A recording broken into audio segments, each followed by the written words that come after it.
Hi, and welcome to the THC show with Neil. This is my second in the series coming up. Very happy to be here in the Pot TV studios. We hope to educate, stimulate, and motivate as we tell you the truth about things, which isn't always pretty, so we try to give you some hope about the truth as we find it, and try to give you some mechanisms for change and some motivation for change. Coming up on the show, we've got Jodie Emery today. I'm very thrilled about that. And we're going to have a CSP segment, and Jerry Martin's here. We're going to talk some more about his situation and the fight for medical access to cannabis. I want to give a shout out to Julia Rose. Julia Rose is a young lady, an activist from the States who for a long time has been championing the cause of Peter McWilliams.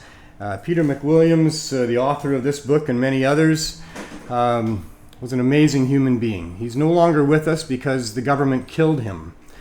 And I say that with very much certainty, as they've killed so many people with this drug war of theirs.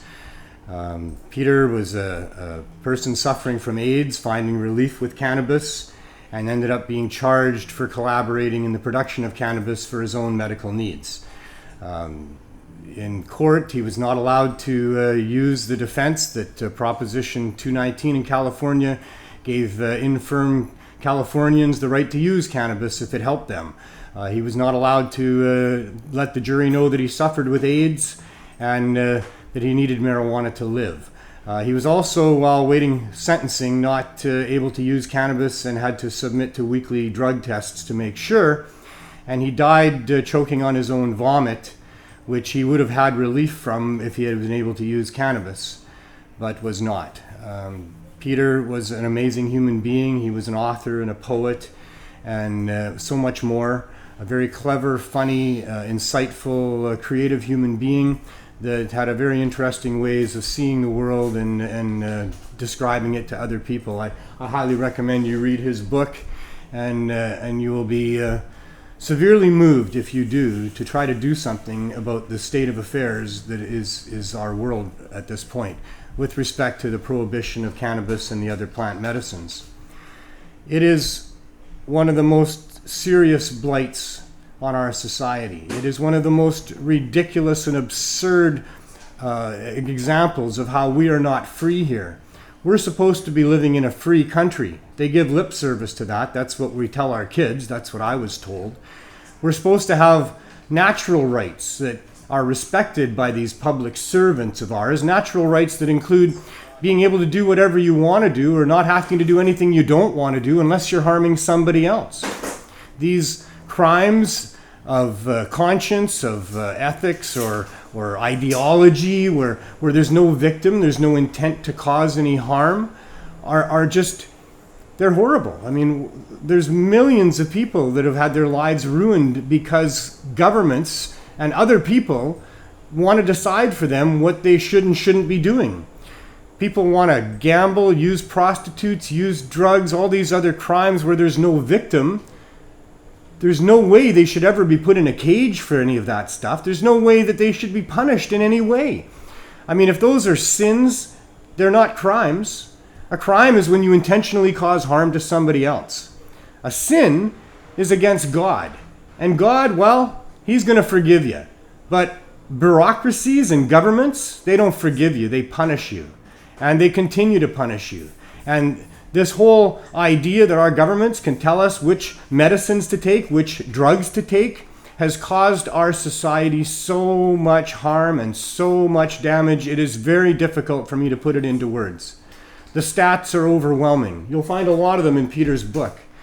It needs to stop, and we're going to try to stop it with this show and to get you all motivated to do something about it, because if we all try to stop it, then we can stop it. But if we all do nothing, then they're just going to continue to rape and pillage us and exploit us and use us the people. You know, we're people. We are the people. We are the masses. These are our brothers and sisters. We're all in this together, and we're all very oppressed by the powers that be. And in a free country, they're not supposed to be powers that be. Maybe in a dictatorship or a kingdom or some place where a tyrant is taken over militarily or something like that. But here we're supposed to have public servants and we're supposed to be free, and we're not, and it's costing us so much.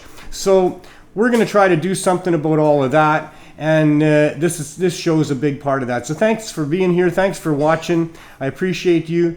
And maybe we can help help your life be a little more full and give you some information that might arm you a little better and help you deal with these people that have essentially kidnapped us.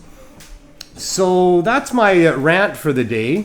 This is our news segment, our current events. And I'm happy to report that there's been no further dispensary raids since our last show. The number of those is at 536. It would be nice if they did stop, although I suspect that they're not done yet. But that's still going on, and the situation in Quebec is still just as horrible as it ever was, with the government deciding that people can't have edibles in the form of candies or gummies and liquids and so many other things, and age of access will be 21, and it's still horrible. We still need dispensaries, but there have been no further raids for the last week, so we'll cross our fingers on that. The overdose deaths in Victoria since the dispensaries there were forced to close has doubled.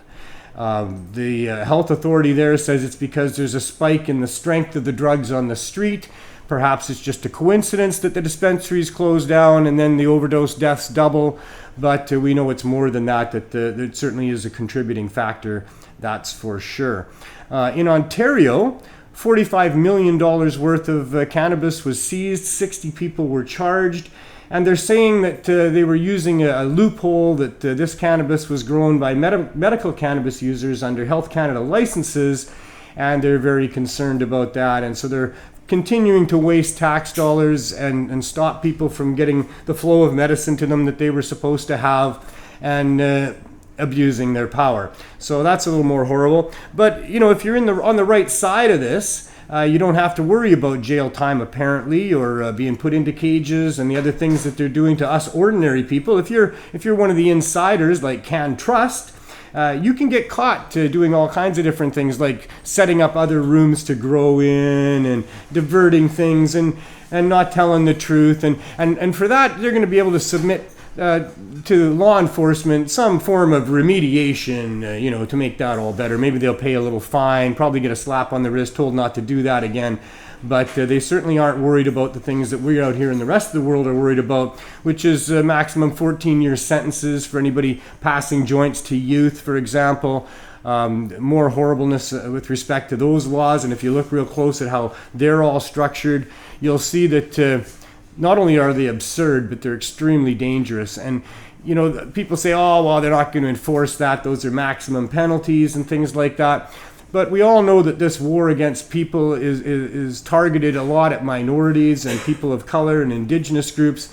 And I don't think that they're anywhere close to being as comfortable as the rest of us are with thinking that maybe the authorities just won't enforce those laws. That mean that, say you're an 18-year-old and a 17-year-old and you're at a party and there's weed going around and it's legal weed, you're allowed to have weed, and everybody there's allowed to smoke weed. Even the 17-year-old, he's allowed to smoke weed, but what you're not allowed to do is be over 17 and pass that weed to that 17-year-old. That's a crime. And I think that's a 14-year maximum penalty for that crime. And it goes on and on. It's just really, really absurd the more you look into it, the way that they're going to be able to cherry pick who they want and come up with horrible fines for people. And we're going to have people in jail cells for things that are nowhere close to what people should be in jail cells for. I mean, the penalties with respect to cannabis offenses are worse than many of the worst punishment than you're going to get for raping and serious assault and serious robbery and those kind of things. So we're still a long way from getting the legalization that we're fighting for,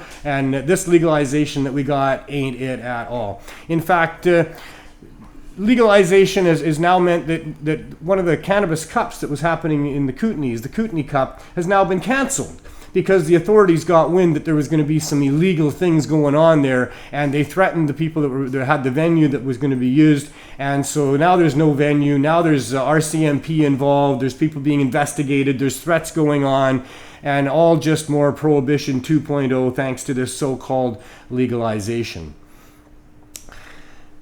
There's another story that's somewhat unrelated that I want to mention here, and that's come out from the Caron rehabilitation specialists that point out that The overdose crisis for opioids is horrible. It's increased dramatically over the last number of years, but it still is not reaching the numbers of people killed by alcohol, and yet you hear nothing about that. It's advertised everywhere. It's glorified throughout our societies. Our governments are making profit off of it. I'm not against alcohol, but I am against misinformation. I'm against targeting and stigmatizing groups to try to protect other people's private interests. And that's certainly what's going on here. We need to have a conversation about the deaths from alcohol and the offset harm that alcohol does as well, which is really, really huge. The opioid crisis is huge, and we do need to continue to focus on that and stop that. I mean, that's all driven by prohibition, and they're literally murdering people by not having a safe drug supply for people that demand it. And that's a conversation that I'm happy that it's being had. I'm happy that there's things being done about it, but it really doesn't tell the whole story. We also don't know just how many people are dying from prescription drugs, because doctors are under no obligation to report deaths from prescription drugs. But there's a huge amount of people that are also dying and suffering from prescription drugs, and we don't talk much about that in our society either. And in fact, it seems now that they're finding out that a lot of the dementia that people are suffering and the Alzheimer's may well be caused by all those prescriptions that our old people and our elders are being forced to take for all their different ailments, where cannabis could help them a whole bunch. So how are we for time? We're only at 4:12. Well, we could start that earlier. We could start a little more about what's going on with these things. I know that in Vancouver, to address the overdose crisis, the City Council has decided that they're going to allow cannabis dispensing specifically to target that. And that's very powerful, because what's going on with that is that municipalities have the right to supersede even the Cannabis Act and what the federal government does. Dana Larson was very articulate as my guest last week in pointing that out, that because cities are actually on the ground with the people living the life of our citizens, whereas the federal government is isolated in ivory towers back in Ottawa somewhere and really out of touch with what's going on. Ivory, are they? Well, maybe not ivory. I know ivory's being banned in different parts of the world. I don't know if we got ivory going on in Ottawa or not, but you know, the ivory tower thing is kind of it fits, because they're really out of touch. They're in some sort of a place that doesn't really allow them to understand what's going on really with their citizens that they're supposed to be charged with helping protect. But the cities do. The cities are right there on the front lines. They get the immediate result of what happens with things that happen and new things that happen. And it seems like the Supreme Court has upheld that the cities can actually make moves based on where they think the laws will change to address those things that are actually happening. And they can make decisions to address these things that override what's being done in Ottawa. And that's what's happened here in Vancouver. And that's what can be happening in municipalities across Canada. That the Vancouver City Council, in deciding to allow for cannabis to be dispensed for the opioid crisis, means that it can't be dispensed through the legal government stores under the Cannabis Act. Because what's required to address the opioid crisis is high-dose edibles and affordable cannabis that's good quality medical cannabis, and concentrates also priced accordingly, so that people that suffer barriers of poverty can also have access, but that everybody that's sick and suffering and perhaps wanting to transition off of those hardened street drugs will have the ability to do that, and they won't be priced out of doing that. So we need low-cost, good quality cannabis flowers and concentrates, and we need high-dose edibles. We're already dispensing that. Now it appears we have the graces of City Hall for 2.5 years with the Cannabis Substitution Project, and with what High Hopes Foundation has been doing. We've been distributing high-dose edibles and smokables and concentrates into the downtown east side. And now Rebecca Bly told me in private that the councillors have our backs, and that was in the passing of this motion that would allow this to happen. And they're going to have discussions with us and some other groups about what the best way to do that is. But in the meantime, it's being done, and it'll continue to expand. And at some point, we'll have a model that they will even license. And then that model can be taken and used in other dispensaries across Canada to address this crisis the way that it should be. I mean, a safe drug supply is important. The reason there isn't a safe drug supply for the other hard drugs that many people require is because of prohibition. If people requiring whatever drugs they need for themselves could go to a healthcare provider, get proper advice about how to administer it, what's best for them, what the right doses are, and get a clean supply, we would obviously be having supervised injections because it's never safe to inject. I want to make that clear. They're not safe injection sites. Don't ever call them that. It's not safe to inject drugs. That's precisely why we need to have supervised injection sites. It's not safe when a doctor does it. It's not safe when a nurse does it. There's no way to do it safely. It's not safe in a hospital. You cannot stick a needle into your blood vein and inject whatever's in that needle into your blood vein and have it be safe. It's not safe. No matter what?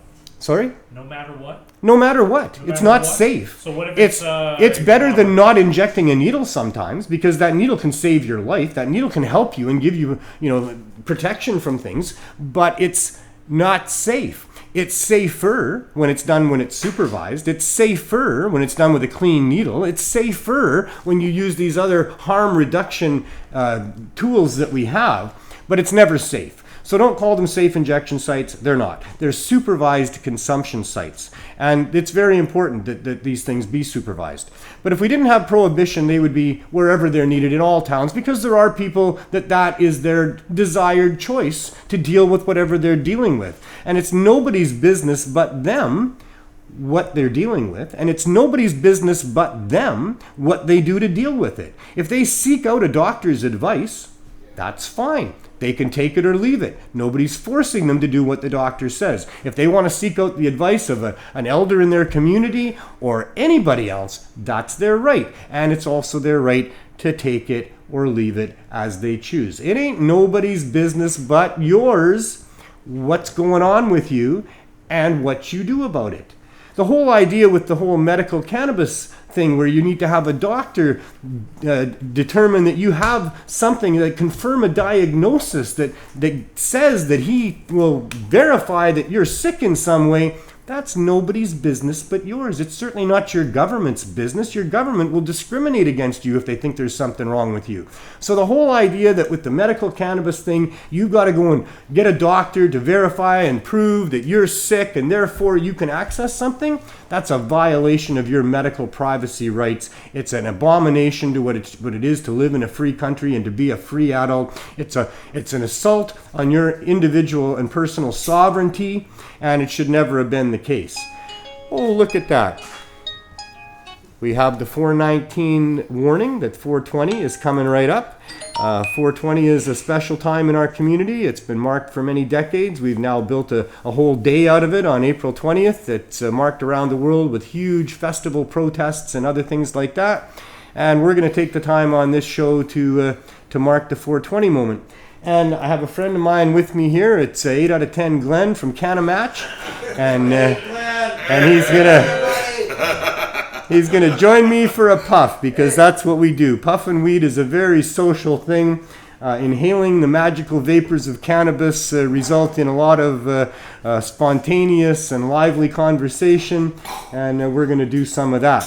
So give me a moment to just switch positions here and take the mic with me. I know, Don't forget the mic. Don't forget Mike. Come on over here, Mike.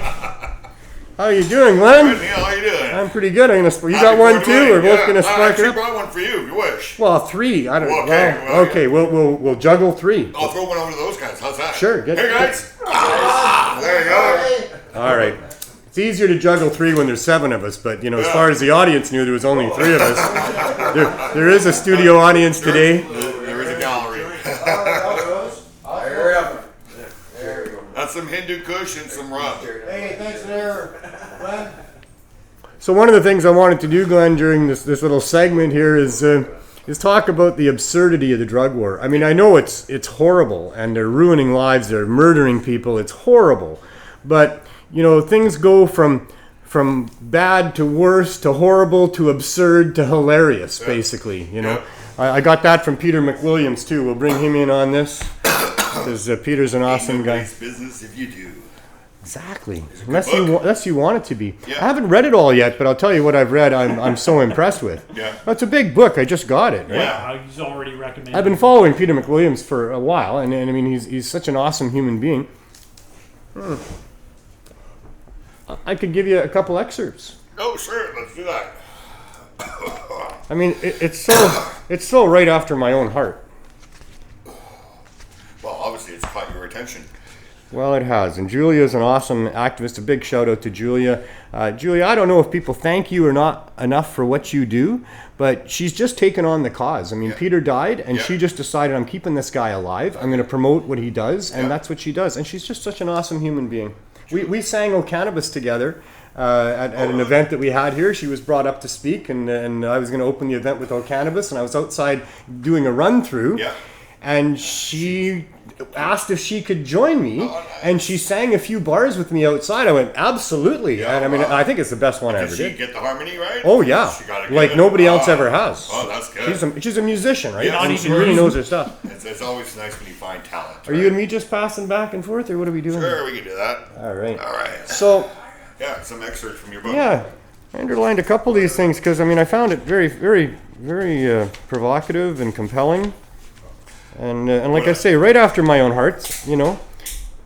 What I find The terrible, and this is relevant to this show, right? Because Yeah. we're truth, hope, and change. And it says, the terrible fact that laws against consensual activities were destroying lives, our society, our freedom, our safety, and our country. And the terrible thing about the quest for truth is that you find it. And it's Yes. terrible. Yeah. The truth is not pretty. No. There's some beautiful truths. Yes. There's some beautiful things in the world. Yes. But when you Where's the start trial? looking into what's not right and Yeah. why it's not right, the corruption runs very deep in this country and around the world. We have been kidnapped and enslaved by the financial elite for millennia, basically. Oh, yeah. It's still slavery, You know, I mean, but we get paid. well, Yeah. you get paid, but then they bring a lot of it back to themselves with taxes Yes. and all sorts of fees for all yeah. kinds of different things. doing all this We're shit, being yeah. gouged every step of the way. I mean, the most important thing that we need is groceries. Yeah. And you look at the pricing of groceries, and I mean, it's just absurd. I If mean, you're, it's just if you're on horrible. disability like I am, you can only eat like twice a day, right? 'Cause Exactly. because Food is that's all very you can afford. expensive. And you can't eat really healthy food That's because right. it's too expensive. Like 20 years ago, it was the other way around. Yes, You could yeah. buy the good food, Yeah. and it was cheaper, but the processed food was expensive, and now it's the other way around. They made it very easy for people to have an unhealthy diet, Yes. and then there's forces that make a lot of money off us for being unhealthy. Yep. Pharmaceuticals. Pharma companies. What I find absurd. I've already used these quotes in my opening monologue today, you know, about things go from bad to worse to appalling to absurd and funny. Absurd things, right? I find it absurd that the government has come in with a model that they think will work when we've had a model here in British Columbia for over 2 decades that's always worked. the underground. There was no reports of anybody getting poisoning by the weeds that were sold in our stores. But yet the government says we got to shut down all these stores, irradiate your medication, put a bunch of chemicals on it, then we're going to sell it to you for an exorbitant price. They have literally approached it from the opposite of how it should be. It's not for patients and citizens. It's not about safe cannabis. It's about protecting their own ass, making a whole bunch of money for insiders and friends, and continuing to allow those people that made money on enforcement of prohibition to make money on prohibition. And that's what we were yelling for a long Yeah, time. and- Stop wasting our money on prohibition. Exactly. And maybe they just didn't want to make it so easy for people. They did it this way so we could fight more, and we would, do protests more and shit like that, and we'll do certain changes. We got it to this point. Now we got to change it so that medical people, like you were saying, and people who live on the east side or lower income people have access to this medication, right? We're up against a very sophisticated group. Yes. They understand how to keep us disunited, distracted, overwhelmed, drunk, and angry, and all these things, and entertained, and all these different mechanisms they have to keep us from actually looking at what the truth is and what's real and what should be real. We should all be living like kings, and we should all be millionaires right now, Yeah. because this planet supports that. Yeah. We have the abundance here for that, but it's all being taken up by these small group of people that are multi-trillionaires, at this point, and we have no idea where their wealth and all that is, and they go back and reinvest that money into continuing to protect their efforts and make even more money by affecting understanding what government policies are and all of those kind of things. And here's a quote that I like a lot. It says, "The only thing that saves us from the bureaucracy, from these people, is their ineptitude and their inefficiency." It always has been. They're a bunch of doofuses that don't talk to each other. And if the cops were actually paying attention and talk, you know what I mean? Yeah. Thank God they're not. But Eugene McCarthy pointed out, an efficient bureaucracy is the greatest threat to liberty. You know? Yes. You know, we're all speeding and breaking laws out there on the roads, even if we're trying not to. It's impossible not to. I mean, maybe if you're a teetotaling little old school teacher lady, you can maybe go, you know, and you understand all of the laws out there, even if you go from municipality to municipality where they change. Yeah. We're all doing things that aren't quite right, even by mistake. And many of us on purpose, because we don't give a shit, because we know we're not hurting anybody. Yeah. And these laws they're supposedly for a reason, and the reason is to stop people from hurting other people or even themselves, right? Yes. But the laws against hurting yourself, got to be careful with those ones, that they enforce those too hard. But if you're not hurting anybody else, then those laws are of no force and effect. They shouldn't be enforced whatsoever.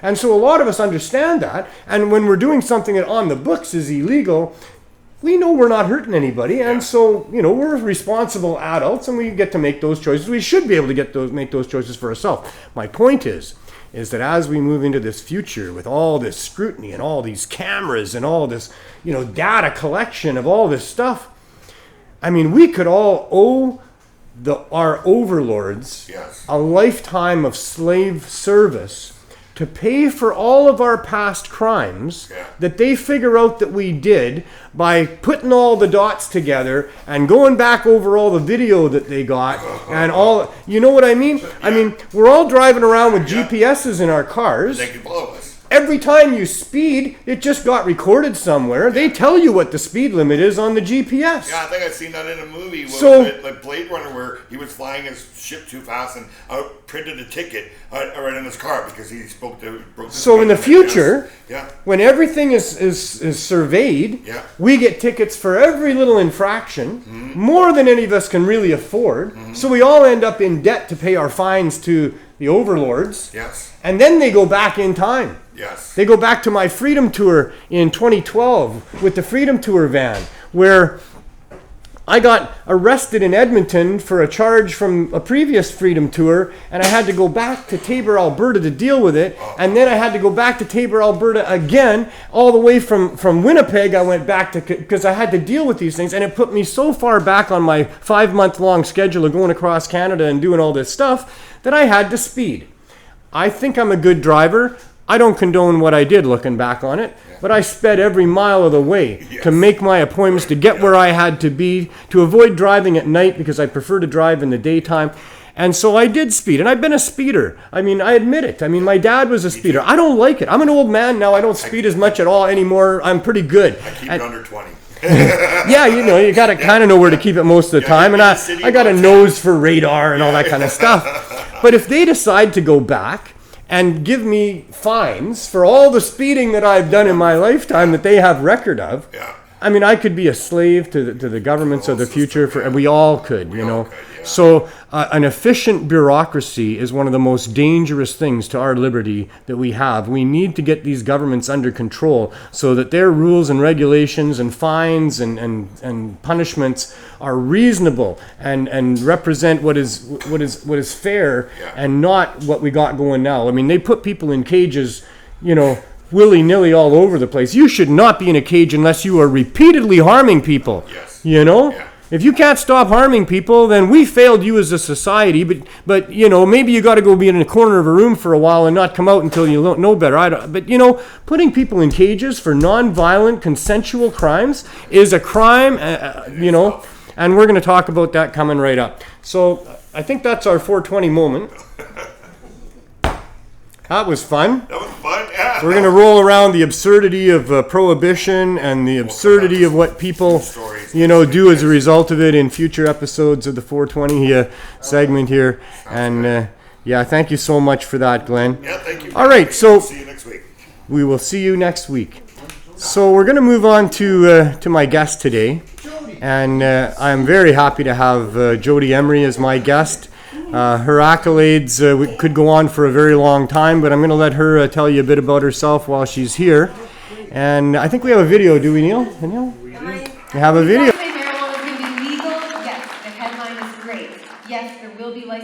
producers selling marijuana to patients and to recreational users, and I want to be legal too.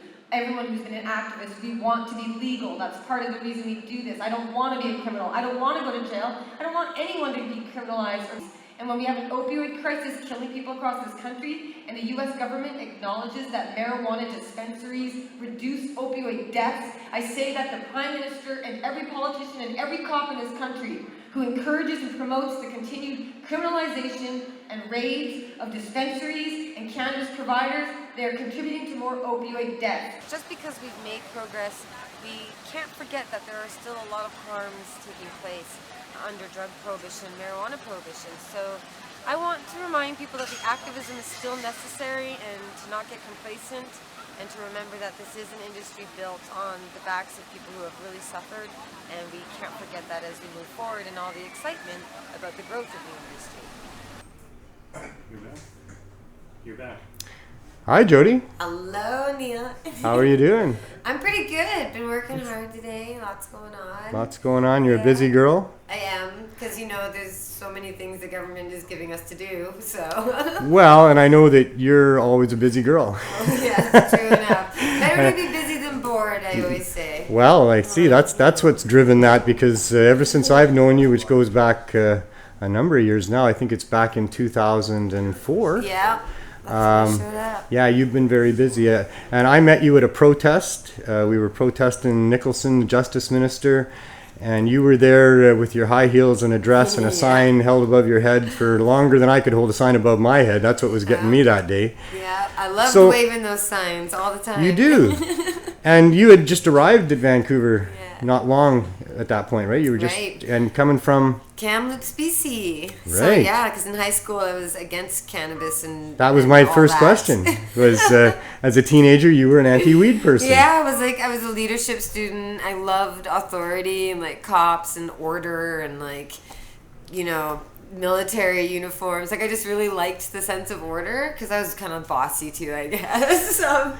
But then, are you an only child, an oldest child, a middle child? I got two older sisters. Then there's me, and then my younger sister Tracy, and then my stepbrother and stepsister Alex and Kate. So there's six of us, I guess, right? And but no, Mom and Dad are still in Kamloops? Kamloops, yeah. Or Sun Peaks, they're up there living up So there. what happened? You changed your mind, obviously. By the time I saw you, you were holding a sign above your head protesting. Well, it's I was always lecturing everyone about don't do drugs, don't drink alcohol, don't have sex, don't do anything that teenagers do. It was I was real lectury. I was 13 going on 30, they said. So my best friend and my neighbor and his friend, two guys, they started smoking pot, and I was like, you guys are stupid, you're frying your brains, you may as well just stand in a burning house, you're just killing yourself anyway.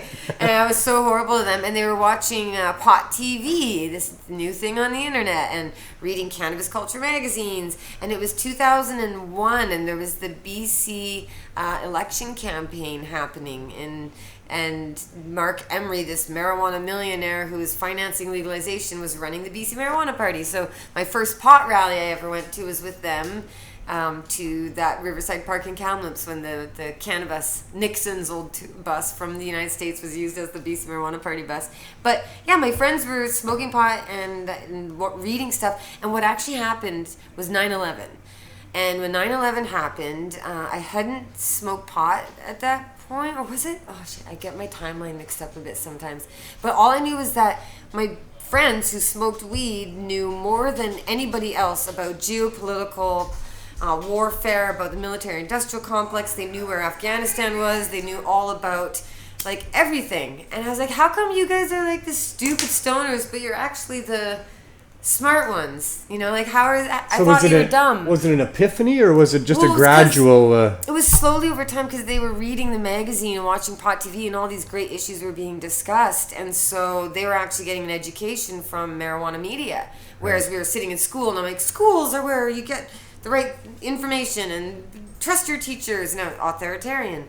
And so that shook everything up. It was well, what are these guys doing? How was your first puff, or how was your first experience? So my parents went away, and my friends came over, and they said they wanted to drink beer and smoke weed, and I hadn't done it either. And it was Pilsner beer, which is the worst if you don't know. Pilsner's cheap beer, apparently. From what I don't do beer, but they crack open beer and they're like, you should try some. So I took a sip and I'm like, oh, that's awful. That's so gross. So they poured it into shot glasses. They're like, just take shots of beer. And I was like, this shit's awful. I didn't like that. I was like, I don't understand why people do this. And then they're like, let's go hotbox the bathroom. So they wanted to do a Hawaiian hotbox. So you put on the hot shower, Right. you make steam, and we made a water gravity bong with the ice cream bucket. You were having a wild day. This was an interesting day. My introduction to everything. Right. And then, so they get the ice cream bucket. And for you kids out there who don't know, you have to like make an ice cream bucket, put water in it, and you take a pop bottle, 2 liter, cut the pop bottle in half when it's empty, of course. Or make a mess. You might have fun with that. But you take the top half, and you put a little bowl made out of tin foil, because you guys, it was before, before things got really sophisticated. So you make a little tinfoil bowl and you put your weed in it and you light it and you lift the lid out of the water. Like you start at the bottom and you lift it, and the gravity suction of the water pulls smoke into the thing. So the whole thing fills with smoke, the pop bottle top. You take off the bowl and you just inhale it. And so that's what I did. At first I said, I'm just going to watch you guys. I'm going to watch you smoke pot and see what this is about. So we took my ghetto blaster with trance music we had downloaded off Napster, so you get the vibe of the period here. And I'd burned those CDs and we were listening to trance music, and it was steamy and the smoke, and I was watching it and I'm like, I'm going to try. And then I did. And here I am. So Right. suddenly I decided I loved it. But So next thing you knew, you're in Vancouver and you're joining the protests. No, and- next thing is that I start questioning authority, and my Right. teachers start getting very worried because I'm suddenly, not trusting them, because if they lied about pot being bad, what else are they lying about? Right. And then so unfortunately, I had that same experience too. right? yeah. And then a year later, on the same day, I was like, I'm gonna try something else, and I tried cocaine. And that was a very bad decision, and it turned into a lot of bad things, and I haven't touched in a very long time, but cocaine caused me problems, and prohibition caused me those problems, and government lies about drugs and cannabis caused that problem. So cannabis saved my life from that, and from antidepressants. I got put on antidepressants after. And that was before But- you came to Vancouver? What's that? The cocaine was before you came to Yeah, Vancouver? that was high school. That's I grade see. 11. Wow. That's what kids are doing. They're doing so much out there, and that's why all this talk about don't let kids have cannabis, don't let teens have cannabis. And I'm like, man, that's the one that's saving them. Like Yeah. Malcolm Levine can say so much about that himself, but cannabis is not hurting teens. It's actually helping them. It's the other stuff in pharmaceuticals. But yeah, so what I did is, I went to my parents. I admitted to them I had a problem with cocaine, and they sent me to school in Victoria, BC. So I went and got accepted in private school to go be a lawyer and a prime minister, because I was really smart at school and stuff. I was like, that was my thing. You've shown that. And everyone had really high expectations, and I was just getting high, and they were all worried. And so they said go to grade 12, and I was like, I'm going to be so studious. And so then I met someone who's like, want to smoke weed? I'm like, okay. So I went, and I discovered a lot of other drugs. I mean, I had fun, I guess, but I was lost about what I wanted to do. Went back home to Kamloops. I went through some traumatic shit. Worked as a housekeeper, got back into cocaine a second time, not good, had to get away from small town. So I'm like, I'm going to go to Vancouver, BC. I'm going to go and work at a restaurant, I guess, and I'll apply to be a flight attendant or maybe a news broadcaster. So I signed up for a BCIT class on broadcast journalism, and that around this time, I'd known Mark already just because through marijuana activism, and we had been in touch on the online forums. So I was like, I'm in Vancouver, and he's like, you should come hang out at Cannabis Culture, and there's rallies. So I heard about the rally. So while I'm working at a restaurant, and trying to figure out what to do, all this exciting shit is happening here at the headquarters and here at Cannabis Culture. And so when the class assignment was go read the newspapers and watch the news and write a report on what's happening in the news, and I'm like, I'm living the news if I just hang out with Mark Emery and all those people. They're making the news. They're not just clicks. So I was like, I just want to do that more. And not only did you, get into our community of stuff, but you ended up marrying Mark. Yeah, and what's really weird about that, so I don't know, people's memories are always questionable, so who knows what's actually happening. Memory's a funny thing. Speaking of leadership class, when I'd be before weed, I was in leadership class. I was very, that kind of person. And I got a message when MySpace was around, before Facebook. Yeah, I remember MySpace. It's like 2006, maybe 2005. And a girl wrote me. Her name was Jessica. And she went to Valley View Secondary, and I knew who she was. She was in my leadership class, and she wrote me a message, and she goes, "Oh my God, Jodie, I can't believe I just saw your centerfold from the Cannabis Culture magazine on my boyfriend's wall." Like, and she's like, "That's really," she's like, "That is so funny that you're there and you're married." Because do you remember in leadership class when you said, "One day I'm going to work for Mark Emery or marry him or both"? And I was like, "No, did I go? Are you making that shit up?" I see. The I'm like, seeds did I were planted say early. that? So maybe we manifest stuff. And I always loved Princess Leia. Like I always loved, first I loved the Empire and Star Wars. Halloween, you were Princess Leia. I was with the Yeah. buns and all. So like, you know, I feel like sometimes you live things that you don't even know. And you're like, I'm here. You create a lot of what your reality Yeah. presents with your imaginations, Wow. for sure. Yeah, so and like for the record, you know, Mark and I did separate a year and a half ago, I guess it's been, but we're still married, and so it would have just been. And that our was quite a 15th run, year. and then he went to jail. Oh, we love each other. We still talk every day. We're very close friends. We're still on the same page. I mean, he's helping liberate the world and do so much. And you know, yesterday was actually 5 years since the day he got out of U.S. prison and was brought back to Canada. Wow. That's longer 5 than the years. time he actually spent in prison. Wow. Right? This is wild. And I Yeah. came up on Facebook. I don't ever go to Facebook, but I did the other day, just yesterday specifically. And it was like, your memories. I'm like, oh my God. Holy shit, all these people going, wow. And then the first photos when he got extradited and he was in Seattle also popped up. I got those 9 years ago. Wow. So you that's were a lot. you were a drug war widow. Yeah, that's what I called myself. But then I started to stop using that term because I started thinking of real widows. Like, I shouldn't say that because when your spouse goes to prison, you are kind of abandoned. You are living single. Yeah, it's a temporary thing. Yeah, hopefully. and then there's a lot of Hopefully. drug war widows that have actually really, truly, and I was like, oh, maybe I'm Lost it. being insensitive because some people have really lost their lives to the drug Perhaps, war. but it was hard. you experienced with that some pretty horrific things, really. Yeah, I mean, these are hard times. I was there for part of that with you. I mean, I saw you on occasion, and you lot, cried on my a shoulder, lot. and you know, I consoled you as much as I could, and it was really, really tough, and not just for you, but your experience in seeing other people whose husbands were there or spouses and that were was there. the weirdest part was I didn't really cry for myself ever, which I think is probably some traumatic stuff I have to deal with now because I cry over all sorts of things. But I didn't cry for years unless it was like in the prison visiting room and all these other families. Like that was the most heartbreaking, horrible stuff to see because like those are the lucky people. They got to see their loved ones, but it was still so heartbreaking and expensive and costly. And the kids, you know, some of the moms tell them that dad just works here.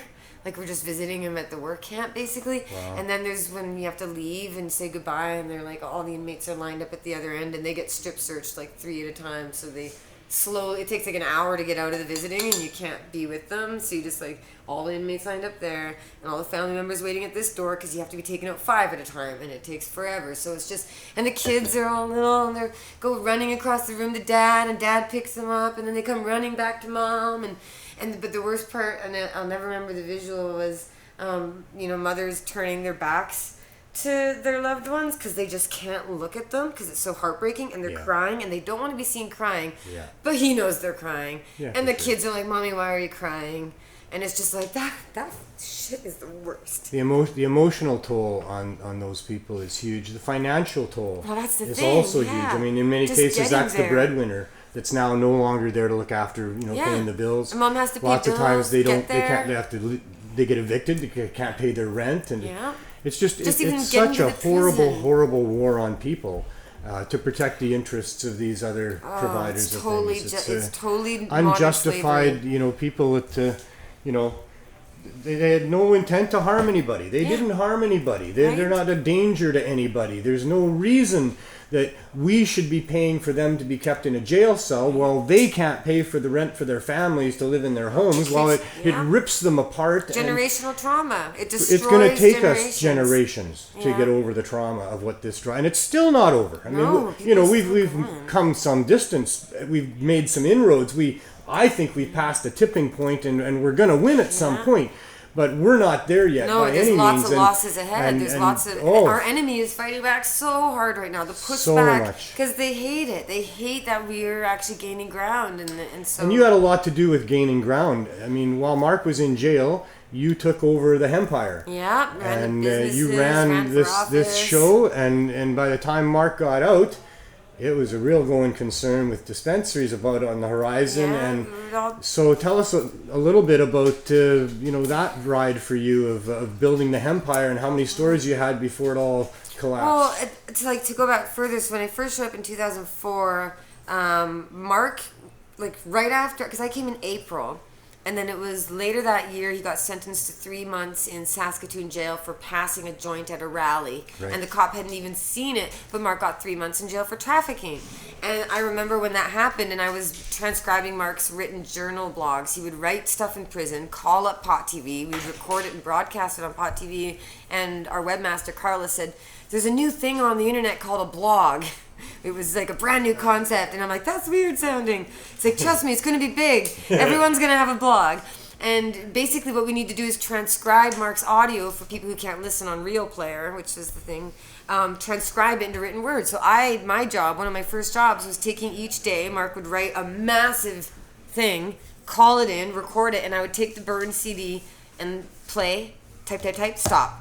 Play, type, stop. And I transcribed all of his prison blogs. I learned so much, and I fell crazy in love with him. He was just such a hero. He'd done so much, his philosophy and everything. So that was my first interaction with Mark going to jail. And I went to Saskatoon and stuff. And then in 2005, he got arrested by the DEA. So the next year, he's immediately arrested. And there was for seeds and for financing the legalization movement, which the DEA admits was the reason why they investigated and had him facing life in prison. So immediately I was thrown into this whole, holy shit. Although in early 2005, I ran for office for the first time with the BC Marijuana Party. I'm like 20, and I'm like, okay, I'll fill in a slot. It was West Vancouver Capilano. I ran in Surrey. Wild, right? See, we all just like ran to fill the slate. And so 2005, but Mark's facing life in U.S. prison. So immediately the seed business is gone. All the money is gone that had funded the activism, and I'm the editor of the magazine. I'd been hired in February 2005 to help edit the magazine, Cannabis Culture. So we're physically working on the magazine. That was my main job, was the media, the magazine, and the online interaction, the forums, and I would manage the website.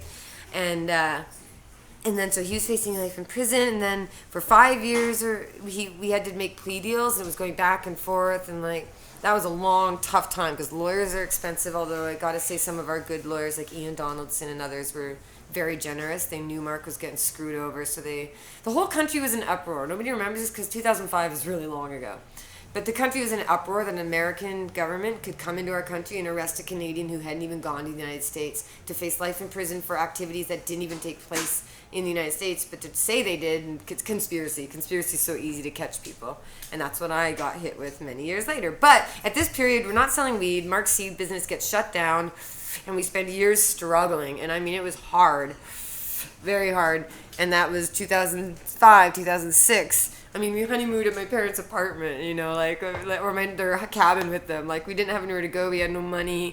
So we just worked really, really hard. I was here during that time. I remember they were frugal times for cannabis culture. In I did a lot of work around here just to keep the place going at minimum charge because, it was a cause that I really believed in. It was like a family of but people, I remember just, like, that there was soldiers tough in the times. trenches. I mean, every time it was payday, it was a tough time, and I remember those days for sure. Yeah, no, it was a struggle. And so we and I couldn't, like, Mark couldn't sell seeds, we couldn't sell weed. He was in court. He was on bail. He wasn't even allowed to sell food. He was like constantly, we were under duress, going to court, extending his bail. And Michelle Rainey, and rest in peace, and Greg Williams, Marijuana Man as well. So the BC3 they were called.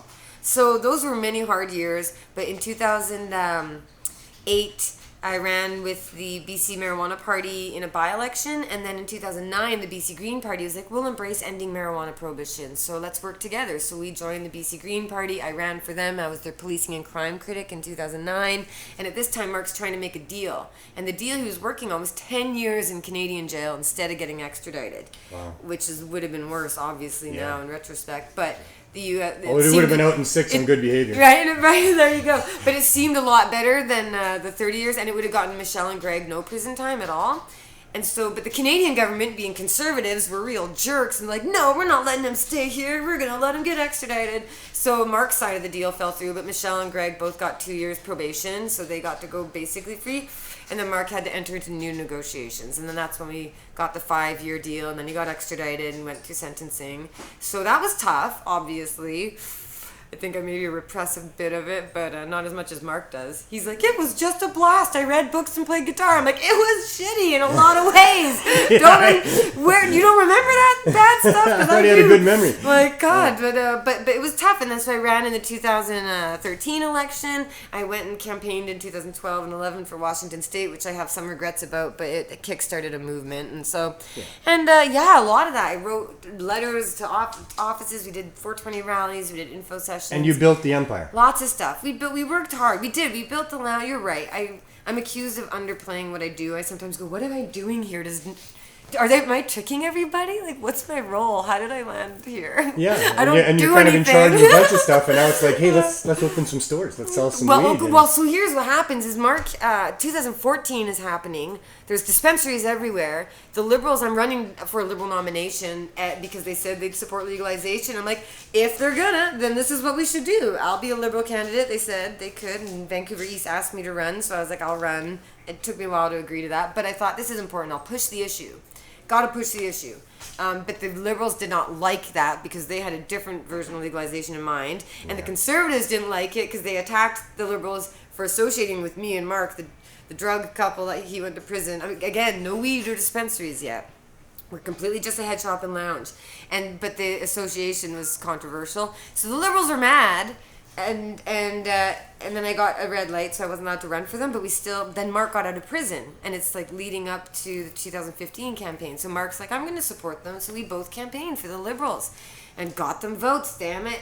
And anyway, we got fooled. I know. Don't give me grief about that. We all get jerked around by liars. Moment by moment, sometimes. you do what you think is right. And Hindsight's 20/20. And ultimately, by them proving how bad they are, by fucking this up so bad, actually proves us right even more. So it's kind of good. Like, they have to do bad to look bad for people to know who's bad. And anyway, so Mark gets out though, and there's dispensaries everywhere, all over. They're all opening up. Medical, everyone. But it was the wink, wink, nudge. Go see a Skype doctor, which many people were doing legitimately. Don't get me wrong, but a lot of people did that because it was the only way to access medicine, and a lot of people hated having to lie about being sick and having to pretend that they felt like doctors and medical dispensaries should be for the patients, but that's the only place to get cannabis, so they would go. So well, as I said earlier, I mean, it's a complete violation to have to prove that you're sick to anybody to what be if able I to do want to whatever you want. prevent illness? Why do I have to get sick first? Why can't I prevent illness first? Yeah, it was wrong from the beginning, but so it's ridiculous. So that kind of tied into what happened was Mark's out of prison 2014, so we're into 2015, and the city of Vancouver says we're going to start licensing medical dispensaries because the government's screwing around, so we're going to take it upon ourselves.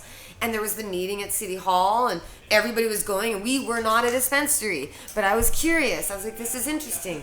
So I remember going to that meeting and saying, like, I'm not a dispensary, I'm a head shop. Do these rules apply to us? Do I have to get a $30,000 fee license to sell rolling papers? And so right after that happened, we met with someone because we didn't have money and we needed money, but we have a brand and a lot of history and value. Who better than cannabis culture to sell weed? And we thought we should, yeah, because we helped kickstart a lot of stuff. And so we met someone who's like, I'm opening up 4 dispensaries, 2 here, 1 in Vancouver, 1 in Port Coquitlam, 2 in Toronto. They're under construction. I don't have a name. I don't have a brand. I just have locations. And we're like, oh, we got a brand and we got an idea and we got the vision. What if we opened up dispensaries, but because it's 2016 at this point, actually. So the Liberals had won. Everybody thought dispensaries would be legal. So we're like, oh, we're going to open up dispensaries because the government said they're going to legalize and license it. And so we thought that meant what existed. So we're like, why don't we get in there? Everyone else is doing dispensaries. Why don't we get in? But we're going to open up a model based on all adult use. That this is what legalization should look like. You don't have to lie about being sick or not. You don't have to be sick first. You can come in. That's your own business. Don't give us your private information because that was an issue. People had to register, so they didn't like that. We're like, just walk in, 19 or older. This is how it's going to look if it's legal, so let's do it now. So it was a brilliant concept. It was really beautiful, and it was a franchise model because, again, we didn't have money. But we also had to start really small because we couldn't prove we could sell weed because we'd never done it. So despite what the news media say, we did not get what they reported on from people. We kind of did not... It doesn't matter. It doesn't matter. The point was the vision was more important than any of the value and whatnot. But we demonstrated what legalization should look like. But it pissed off the cops. And then because I was kind of spearheading this myself and I owned the company and everything, and Mark wanted to be a franchise himself, so he opened his own Toronto shop. But it was pretty fun because we got to create a massive stir. So what were you at your height? How many stores? Well, what happened, I should actually note the coincidental timing of our first opening. So Toronto, we're going to fly out there. No, I should actually go back further. Sorry. All right. It's your interview. You go wherever you want. So Beatty Street was the first one we opened on April 29th, 2016. And it was the day the city introduced the licensing stuff. And we're like, oh, what a coincidence. But then the city, that spot was eligible to apply, and then the city redrew the map to make it an exempt street so that we got rejected for a license. So they were screwing with us since the beginning. And then Port The Coquitlam exclusion zone. Yeah. That we this got council is now reversed. and it was just one little strip just to make sure that one R1 shop. But it didn't matter because we were going to have Toronto stores open. So I was the face of it. Mark and I would go and be the face of it because they were the brand. And so we went to Toronto. We land in Toronto. We're getting ready because we're going to open up the next day. And suddenly raids start happening. Project Claudia begins that day. And we're literally at our second location and people are like, Eden's being raided. Other dispensaries are being raided. And we're like, oh shit. So we ran down and the media was outside the Eden place and cops were there and people were arrested. And this shouldn't be happening. And the media, so that our activism starts up. And then everyone's outraged because if you don't know, Project Claudia was a massive crackdown. It was a huge raid on dispensaries and it was all based on edibles and Health Canada didn't approve these stores. It was all the early propaganda. And so we're like, oh shit, we're just about to open a store here. Like, we thought it was all good. Okay, well, here we go. And the next day was a big protest at Toronto police headquarters downtown. And there's a big protest because there's a press conference going on where the cops and Health Canada are all there to say, this is illegal and blah, blah, blah. So I'm outside in the rally and it's really big and there's a lot of people. And then someone said to me, Jodie, why don't you go in there? And I'm like, what do you mean? Like, why don't you go into the press conference? I'm like, they won't let me in. And they're like, why don't you just try? And I was like, well, okay, why not, actually? So I walk into the police headquarters, and I walk in, and I say, where's the press conference? And they're like, oh, just up the stairs. I'm, all right. Go up the stairs and go in, and I'm there. So I'm in there in the room, and it's packed with media. And this is being broadcast live across Canada on every news station because it's such a big deal that it's supposed to be legal, but there's this massive, like, what's going on? And so it's huge, and everyone's there asking hard questions. And the police chief is just fumbling and sputtering, or like, oh, the Health Canada, someone from Health Canada might answer, and they're just doing terrible. And then I asked a question, and then I forget exactly how it turned out. But what happens is I accidentally took over the Toronto Police Chief's press conference. Because, like, I started saying, he's like, I don't know who you are. Kind of like with the Mark thing, I think, with the DEA or, the drugs. Anyway, but I started saying a lot of stuff, and then he got all flustered. And so they shut down the press conference while I was asking aloud my questions. And so the cameras start turning to me, and half the media know who I am. Half of them don't. So they're like, what's going on? And there's a great video. If you go look up on Google, Global News, Jodie Emery, if this is legalization, Justin Trudeau lied. And that, nice. and that, like, there's this speech I make, and I say a lot of truth, and the truth is very relevant today. It's 100% still true, but I did say the Toronto police are the biggest gang with guns around. So that day the investigation into me began, called Project Gator. I don't know why, but apparently that's when it began. But that night we were opening our store, and we did. And then after that we opened the second one, and then the cops would raid them because they kept cracking down on everyone. And then I would fly out to Toronto, or Mark would fly out, and we would reopen the next day, even in the sweltering hot, and they cut all the electricity, and I'm in this dispensary, and we're like, we're not stopping. We're not going to be bullied out of business. This is unfair. And, we did a lot of work. And but well, you must have pissed off the RCMP because they think they're the biggest gang. Yeah, I did. Oh, jeez. So, but they get more money. So much truth in there about the protectionism in the corporate cannabis and all that's happening. Man, it's so horrible. Unfortunately, it all things have gone way worse than I could have imagined. Everyone I meet who stops and talks to me on the street tells me this is awful. Why are all the stores gone? Yeah. I've lost my access. So that's my history. Is I went through a lot of shit and visiting Mark in prison. I spent 5.5 months in U.S. prison inside the visiting rooms and waiting rooms and. 5.5 months traveling, flying down to Mississippi, to Georgia, to Seattle, all the places he was. So put a lot of stuff under my belt. Spoke at a lot of events in Seattle Hemp Fest, spoke to the Washington State Legislature, testified to the Canadian House of Commons about Cannabis Act, testified to the Ontario Justice Committee about their Provincial Cannabis Act, testified to the Toronto Police Board, which was really funny because it was a tiny room and they had arrested me, and so it was kind of funny to be there talking about marijuana, sitting at the table, and they all have to look at me and the mayor. Right. So I've been a thorn in their side. So that's why they've really screwed us around. Now, I will admit we tried to get licensed and stuff. So people accuse us of not trying to get licensed, like refusing to go on. We tried, and they redo the map. One of the worst parts, though, was we were considering this building because it's in an okay zone.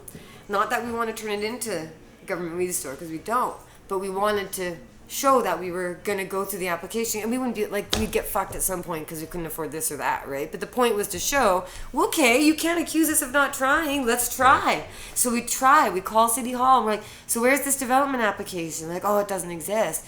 And it's not on the web, it's not on the web page about the MMRU or whatever, the medical marijuana related use permits. No information online, no way to get it. I'm like, well, that's odd. And they said, no, we're just in a hiatus right now, we're just putting a pause on it. And every time we called the cannabis culture, we want a thing. And then we decided to sit and talk with Cannabis Compliance Inc., which is like a big corporate compliance, government, regulatory, licensing sort of thing. And private company? And it's like people like just Deepak. Advising people how to it was go like through Deepak and stuff. It's like big. They're big corporate compliance law. Like, this is where they get their big dollars. They charge a shitload. They'll get you your license. They'll get you your license. Yeah. They'll get you the paperwork. They'll do all the stuff, and he's doing for quite a hefty price. Right. But they were being very nice because a lot of people respect cannabis culture and me, and they wanted to. So they came to meet with us and talk with us. Like, so why haven't you guys bothered to apply? And we're like, well, what do you mean? We've tried. How do you get in? They're like, well, what do you mean? Like, we're getting people in. We're getting the paperwork because different places were getting signs up, including right down the block. There was a gray building with no logos on it, and it had a permit development thing, whatever, in their window. And I was like, oh, okay, who's this? That's a weed store. It's Tokyo Smoke now. I see. And so what happened was people were getting their development permits while we were trying and being told it was impossible. So Georgia Straight newspaper, Piper Courtney, she calls up the city and says, so I'm doing a story like on licensing, like how do people get the development permit to start the process? And, can you tell me how? And they're like, oh, it's a URL that we give to people. She's like, well, can I have the URL? Is it online? She's like, they say, no, it's not online. It has to be given out. So they were lying to us, refusing to give us the link, rejecting us every time. We even had our employee going to City Hall at the counter asking for the paperwork if it's only on paper. And they kept telling us, no, it's not possible. So in the meantime, Tokyo Smoke from that Canopy Growth bought up gets their paperwork. And what's the rules in the city of Vancouver? Within 300 meters, you can't get a license. So they're within 300 meters, so we can't even apply, even if we want. So they're screwing us every which way, trying to make sure, because you'd think that the government might want to let us get legal to shut us up, but it seems to me that they don't want to, they're so insistent on keeping it criminal and making sure people don't believe it's legal, that to reward us in any way would be to say that we were right and that they were wrong, and to point, and we make them look bad. So that's why I'm even nervous all the time now. We make government look bad. We've been railing against them for years and years. And they keep proving us right. I'm like, God, if you don't want to look so horrible, stop being so horrible. Hopefully one of these days. Man, I hope so. So where are you now? What are you doing these days? What's on I'm the go? trying to get legal still. I mean, I do mostly spokesperson work, like for 420 and stuff. It's tweeting and, advocacy sort of thing. You got lots to do. You're so a busy girl. Oh, yes. And just trying to, even keep the media going. Cannabis Culture and Pot TV. Media is not, it's a difficult go these days for anyone who knows. And head shops and lounges. I'm working on a new organization for activism, like a giant kind of, it's like a portal for all people with all interests, no matter what your issue is, to find a way to get involved, to find things that are already going on, and to connect with all the advocacy groups. And it's called, I could just tell people, it's called Fair Cannabis. We want fairness in cannabis laws and regulations. Do you have a website? There is one. It's faircannabis.ca. There's nothing on it. So, and yes, it was coming. started almost a year ago, but things are busy.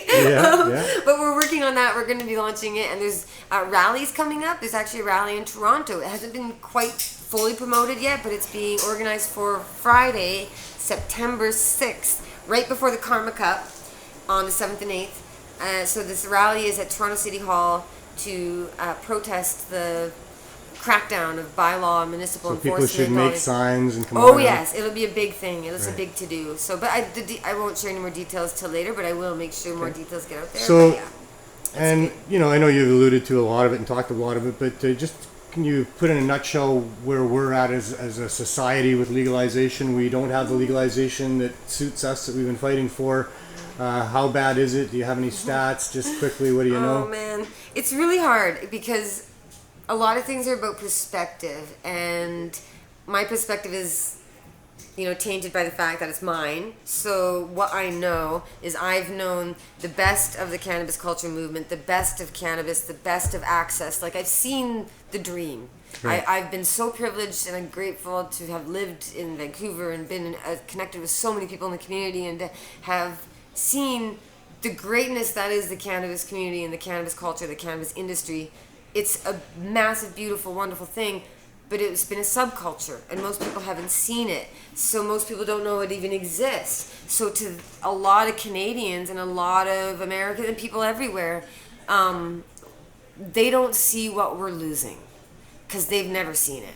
It's not theirs to lose. And for them, walking into a store in Calgary and buying weed is like a dream come true because it's been hard for them to find it. They don't know the deal, or it's shitty weed when they get it. Like, so for their lived experience, they've not known the glory that we have, and so it's really hard. I'm trying to reconcile with the fact that I'm really traumatized and really upset, and I've spent like 2 or 3 years being really hurt and really upset, like so much so that if I go on Twitter and I see a news alert about the earnings of a stock market company or the latest cop to cash in, it fills me with a real rage, but it's hurting me, and I'm trying to see that the glass is half full and half empty. It's the same glass. It's like It's more about a direction, right? It's more about a direction. And there's a lot of very good, powerful forces that have forced them to come up with something they can call legalization. The directions are like it's going both ways, right? But I personally am optimistic.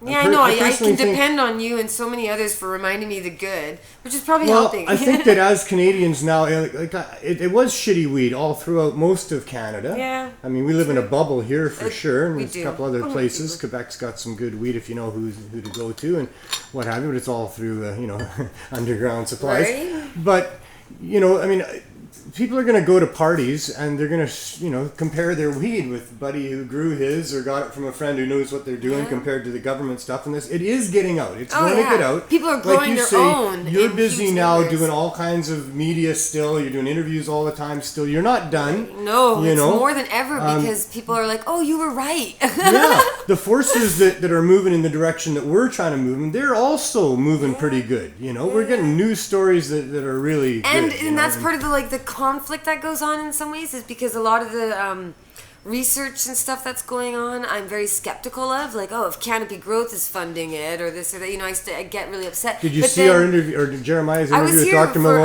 I was here for that. It was fantastic. I thought But- Malloy was awesome. Oh yeah, and this Yeah. is what I'm saying is And that we'll like see, his study's due to come out now, right? It's within there's a lot more couple of weeks now. He research. said that the first big one's coming out, and then there's a few more before the No, end of and the it's year. great because a lot of people. We'll see what he there's a lot says. of doctors on Twitter I follow who didn't know anything about cannabis, but because more people are like, "Hey doc, I'm using CBD," and he goes, "Oh my god," and then they go, "This works," and there's doctors who are like listing every day, going, "I can't believe what I'm seeing. Right. Like this cannabis is saving lives. Yeah.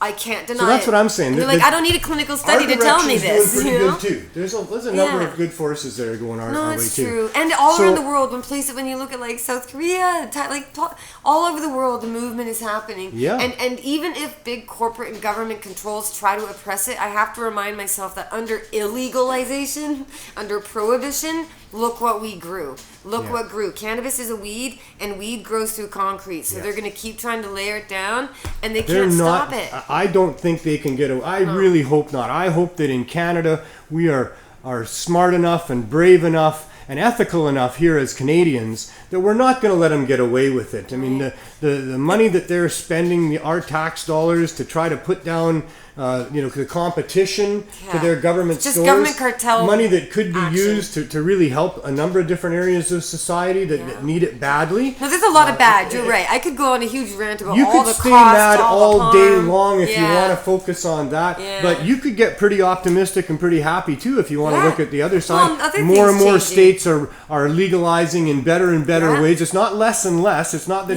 Yeah. such and such a state had a medical program, now they don't. There's none of that going on. Yeah, We're so fair enough, as an yeah. activist for all this time, and you've got your fingers in a lot of different pies, and people want to know what they can do. They want to know how they can really help affect change. It can be as simple as a phone call to your local politician, but what do you think? Well, because I've always said there's 3 types of activism, and I took this from Ron Paul, actually, who I admire a lot. But there's education. So that's this. We're educating people. Education, awareness, talking. Yeah.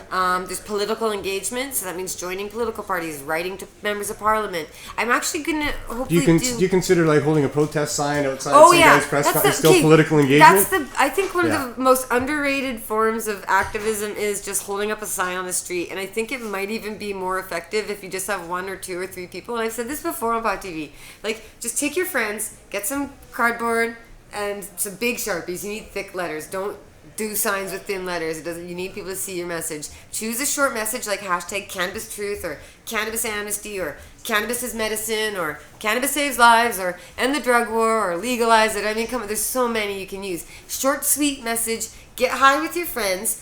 Say we're going to spend 1 hour at rush hour standing at the busiest intersection in town, and we're going to hold up our signs.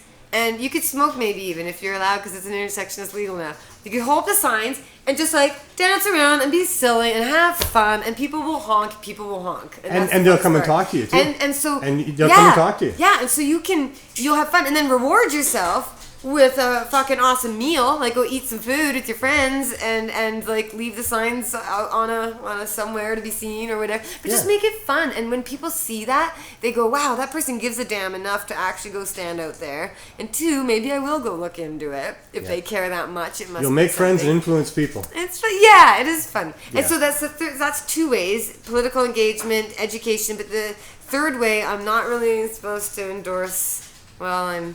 Revolution? No, it's peaceful civil disobedience, which I will only say has been a very successful tactic in the past for many people, and I have engaged in it in the past before being convicted. So I'm not big on armed revolutions. I don't think they work very well in today's no, world. I don't like wherever. violence. Violence is bad. But I That's- am in favor of a peaceful evolution. Yeah, Marx said And that's what overgrow we're the doing. government like a peaceful Overgrow the revolution. government. Plant the seeds if you overgrow. You can't, like, it's plants. It's a war of plants versus weapons. Like, so be on the plant side. Yeah, and we're planting seeds. That's Yeah. the way we're winning Idea this thing. seeds. Idea seeds. and they are so seriously powerful. love It's that what's term. changing the world.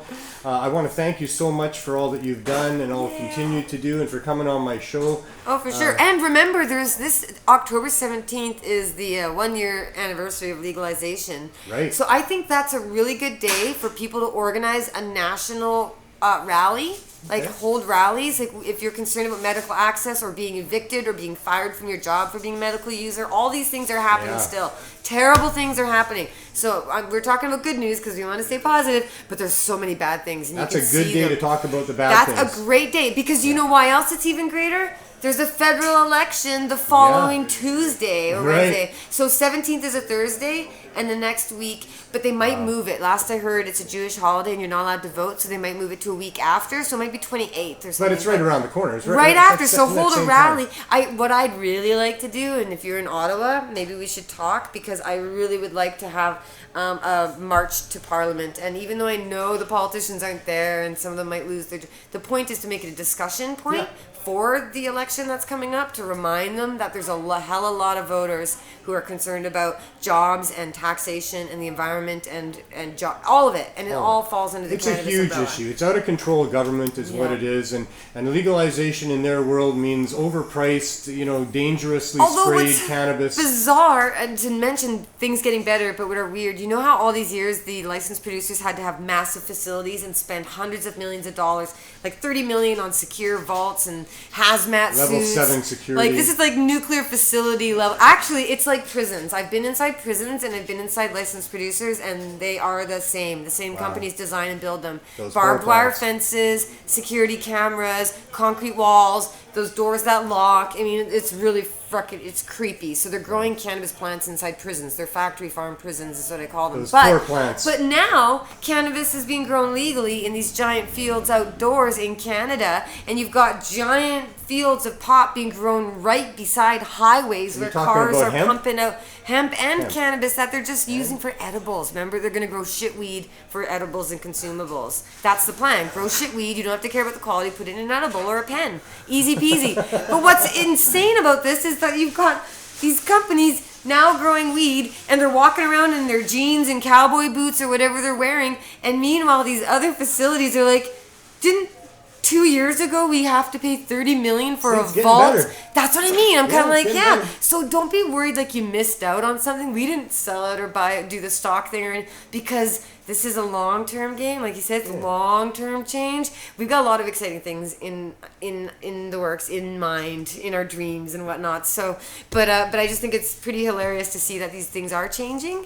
And one of the weirdest parts that Mark and I are finding happening more and more is that people who open up their legal stores thank and credit us for it, and they're very sincere, and they mean, and they thank 420, and they go, you know, like, you guys led the way, you guys are so, and so when you see that, and even when I went to my first legal store, they made a big fuss like, none of this would exist without you, and I was like, I don't want credit for this shit. Yeah. That's what I was thinking, because I thought, Well, eventually we but- want a bridge. We Right? want to, And we need this. more inclusiveness, less Better regulations. legalization. We Better. want what Dana Larson said on my show last week. He said, we want the government stores or the licensed stores, those that get licenses, to put us out of business, to put the underground completely out of business. So that- 'cause you can we'll go all be there and get doing the them. best of everything at a really good price, and you would go anywhere else. Because all the good That's what we participants will want. be able to transition. That's Yeah, and what we anybody need. can get a license easy, and it's not $30,000.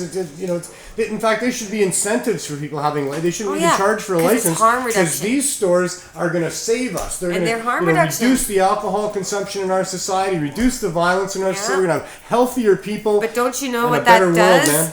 That now we could go down a whole nother hour-long episode, but we won't. But we won't, 'cause we're almost there. But to say, I'm just going to note that when you start questioning why do governments and police not want to end drug criminalization, why don't they want cannabis to be available? And it seems really insidious, but when people have access to cannabis, they use less alcohol, pharmaceutical drugs, and tobacco. What do governments depend on financially? Alcohol is the biggest revenue earner for, like, Ontario is the biggest alcohol buyer in the world or something. Like, these governments are addicted to death dealers and deadly drugs, and so they don't want cannabis because cannabis not only reduces that revenue, which they're pushing out nonstop, those Juul vaporizer, these tobacco products and alcohol are being shoved in people's faces nonstop by governments who are losing revenue. That's why they want to take over cannabis, to shift their income. But what gets even worse is that if you decriminalize drugs, cops are going to be out of work, and now they have to solve real crimes.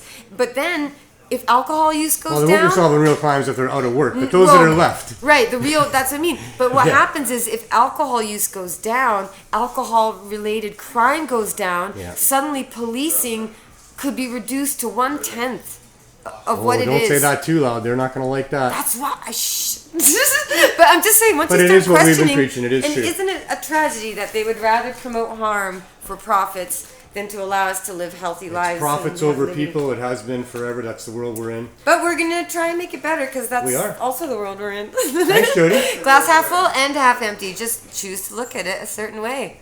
Well, Yeah. Thanks for having me. Thanks for I want a coming. hug. That's 'cause you're awesome. amazing. Very good. We'll have you on again as soon as we can.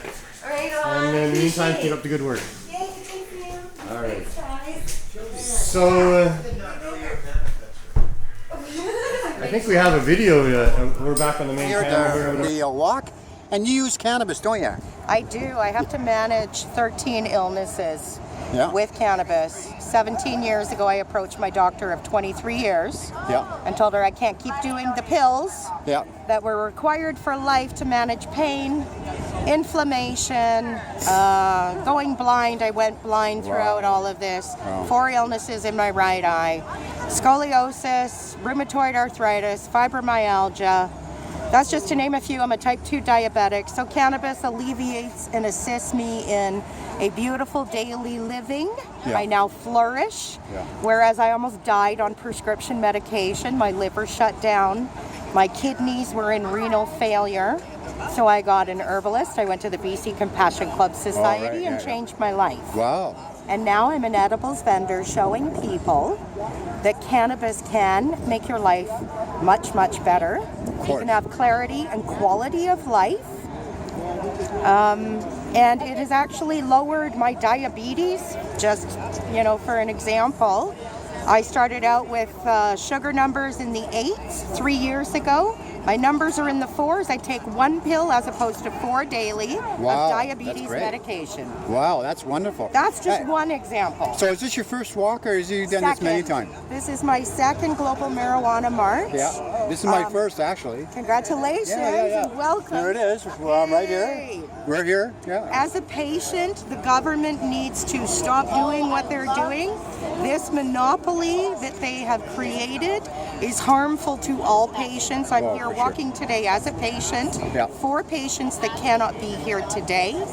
To show this government they're causing grave harm to many of its citizens by taking away the rights of patients to source and use cannabis in all of its forms. It's a safer, healthier, kinder alternative. Oh, big time. Big time. I agree with That's you. my message today. You're awesome. Thank you for going on the watch and giving your story. And that's what really matters, right? That's all that matters. It's your story that matters. Together Yeah, for sure. to make things better for everyone. No. Yeah, make things better for everyone. Isn't that what governments are supposed to be trying to do? You would think, but it seems like, especially with the case of access to cannabis for medical purposes, the government thinks it's their job to make it just as tough as they can.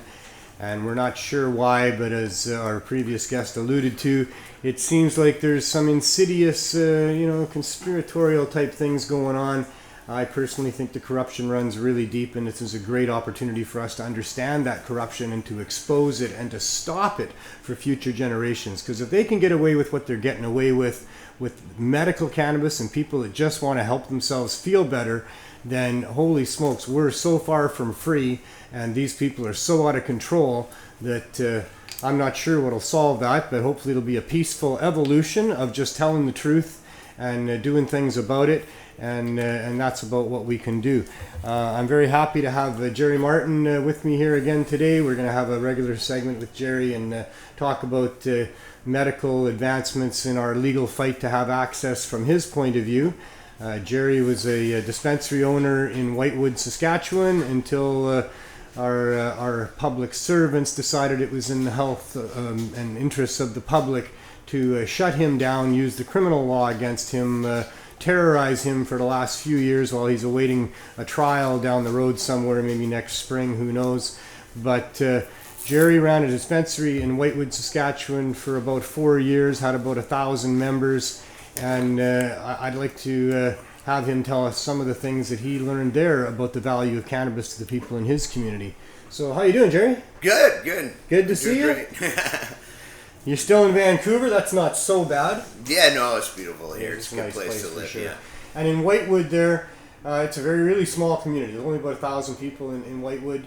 Yeah, give or take, yeah. Don't think you have any stoplights or, No. barely streetlights. No. But you had a large community of people that were using your services. You were a medical dispensary. Everybody had to have a doctor on board because you wanted to protect yourself, against what actually eventually did happen to you. How did you find that cannabis was helping people? There must have been so many stories that people told you for what it was good for, like this previous woman on the video. Yeah, tons of different things, mainly, I didn't really focus on anything. I did try to educate myself as much as I could, so I found that a lot of cancer patients ended up coming my way. And they were using it for nausea and dealing with other therapies. Save their lives is what they're really trying to do. Yeah, absolutely. Yeah. So it wasn't just looking to have some smoked cannabis for nausea. No. These were people looking for Rick Simpson oil and the heavier concentrates to try to, defeat the cancer. Yeah, and not just the rixipsin, but the CBD too, depending on what type of cancer, what type of ailment, a whole range of things. I think we had about 175 different products available at the end there for our patients. Right. 175. Yeah, I like to call them patients because that's what they were in the end. They had to have patients, and they had medical issues, and they looked to me for advice. Well, I was no doctor. I certainly knew a lot of them in the industry, and we tried to find them the best medical advice we could, and from there it just grew and grew and grew. And we. You never got sued for malpractice or anything like that? No, but I almost got sued from Peace Naturals. Peace Naturals? Yeah. They sold them some bad weed or something? No, but they found out I was growing a strain of Charlotte's Web, and they didn't like that I had 15 whopping plants, and I was going to help some kids with that. Maurice doesn't work there anymore. But, of the 1,000 or so members that you had for 4 years, dispensing something that they were hoping would help them, you didn't have any malpractice suits against you. Did you have any complaints at all? No, in fact, I had entire clinics that I was dealing with, doctors that came to me for advice. I did the entire Lyme's disease. Your business was expanding as it went? Yeah, very rapidly, and other townships were asking us how to get involved. In fact, I had a call the week before from a city planner, one of the local towns near Whitewood there, wanting us to open one there because they didn't have any funding for their town. I was doing all kinds of things for our community, building, I posted a pic of I go in here, but I'll have a joke of that. I posted a pic of the rodeo grounds that we built today. They didn't have any building. They're doing it outside in the rain for the last 50 years or however long. So now they've got nice beer gardens, right? Town hall, or not town hall, but the town square, the swimming pool, hospital beds, library books, anything. Kids going to sports. Not a kid had to worry about never having to come up with the money. These families, right? This whole laundering of illegal drug money. It's a horrible thing, isn't it? It hurts a lot of people. It is, apparently. And you should see that's their evidence. Is seniors and children holding up checks. I know. I was, here in BC, we got a big thing going on with a bunch of drug money. Apparently, was being laundered through casinos and other forms. And it turns out there was a whole lot of money that found its way into the education department or ministry of the government. And they were on there talking, "Oh, this is terrible! This is terrible! We got all this money." I mean. I understand that the way they spin it is that the money comes from dealers of death that are willing to protect their empires with shootouts with rival gangs, and there's blood in the streets and all the rest of that. The truth is, I stopped all that.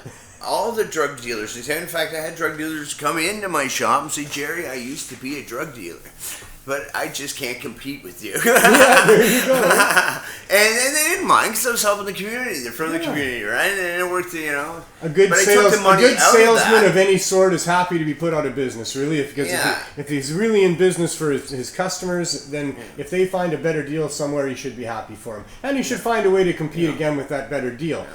But that's business for sure. I like to think you take a lot of money out of crime when I did that. Not only that, I paid $80 for a quarter for 10 years, or like 7 years when I lived there, and it was like that. It was $80 a quarter, and it was straight up. That's what you had to pay. So if you wanted an ounce, that's what, $320 or so. Oh, it was horrible. They didn't know what it was called. I've been there. I've seen that. And this is what it was like in all Saskatchewan. So when I opened that dispensary, and New Brunswick, I dropped the price of all the illicit cannabis or illegal cannabis, such as I was selling myself, down by a third. So they just think of the money that was taken out of organized crime by opening that store. What a horrible thing you did there. Yeah. No, it's such an upside down, miserable world. It just pisses me off so bad that I should be out fishing somewhere, shouldn't I? I should be retired now and taking a holiday somewhere. But it's just. I can't live in an upside-down world and be comfortable. I can't. That's why I turned down the deal, and I couldn't take the BMWs and my house and my resort and all these things back and do a 3 months comfy weekends in a BC prison playing video games So now I'm looking at many years, and I turned all that down. It's all gone now because I couldn't. That's live what with Neufeld's myself. telling you. Yeah. That's what Neufeld's That's saying. what he's The telling prosecutor me. has to say. Well, fuck the prosecutor. I don't Yeah, believe I'd that say for a fuck the minute. prosecutor too. And not that would be a good time, but Yeah. Jesus Christ, Neufeld. I mean, come on.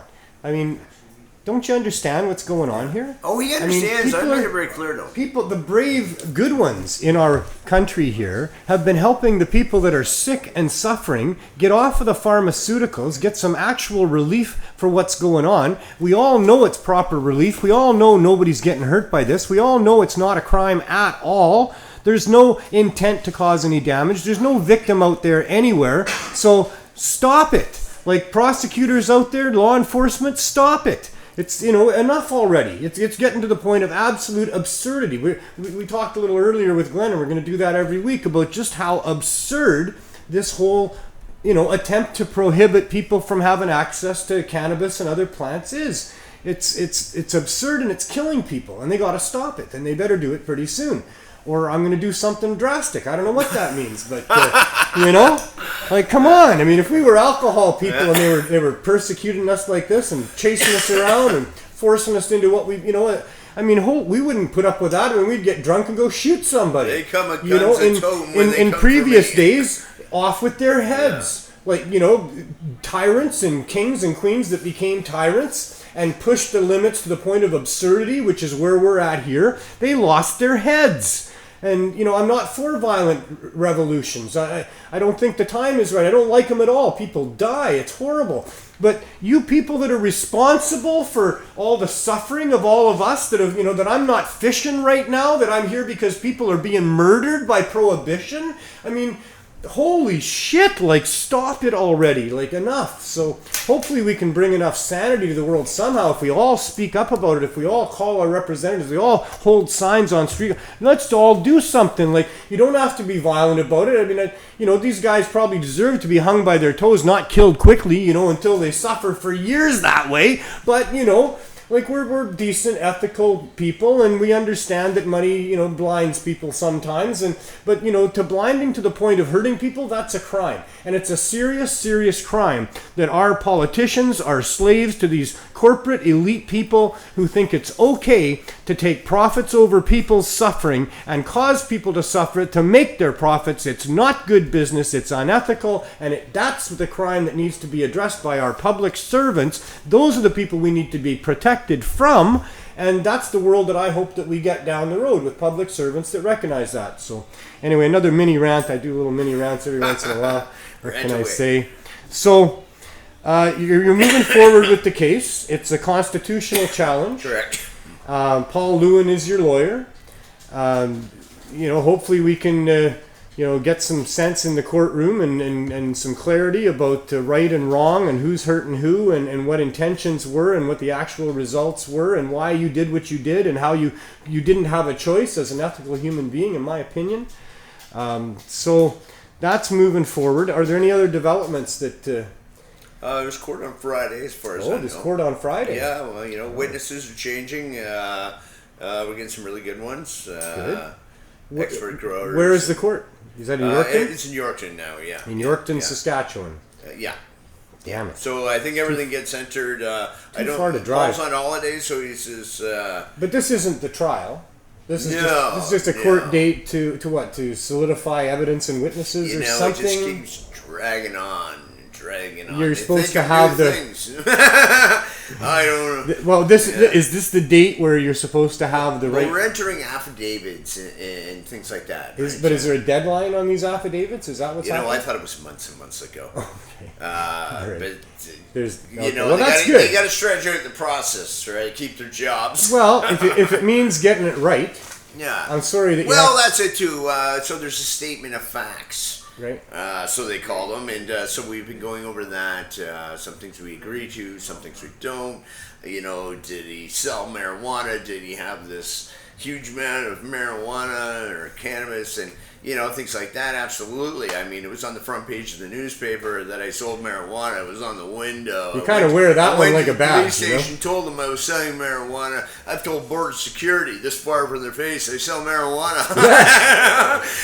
But you tried to. But you did it in a world where other people were selling marijuana in ways that were even being licensed here in Vancouver, in ways that Health Canada had laid down some guidelines for people getting access. You did everything you could to be as on it as you could.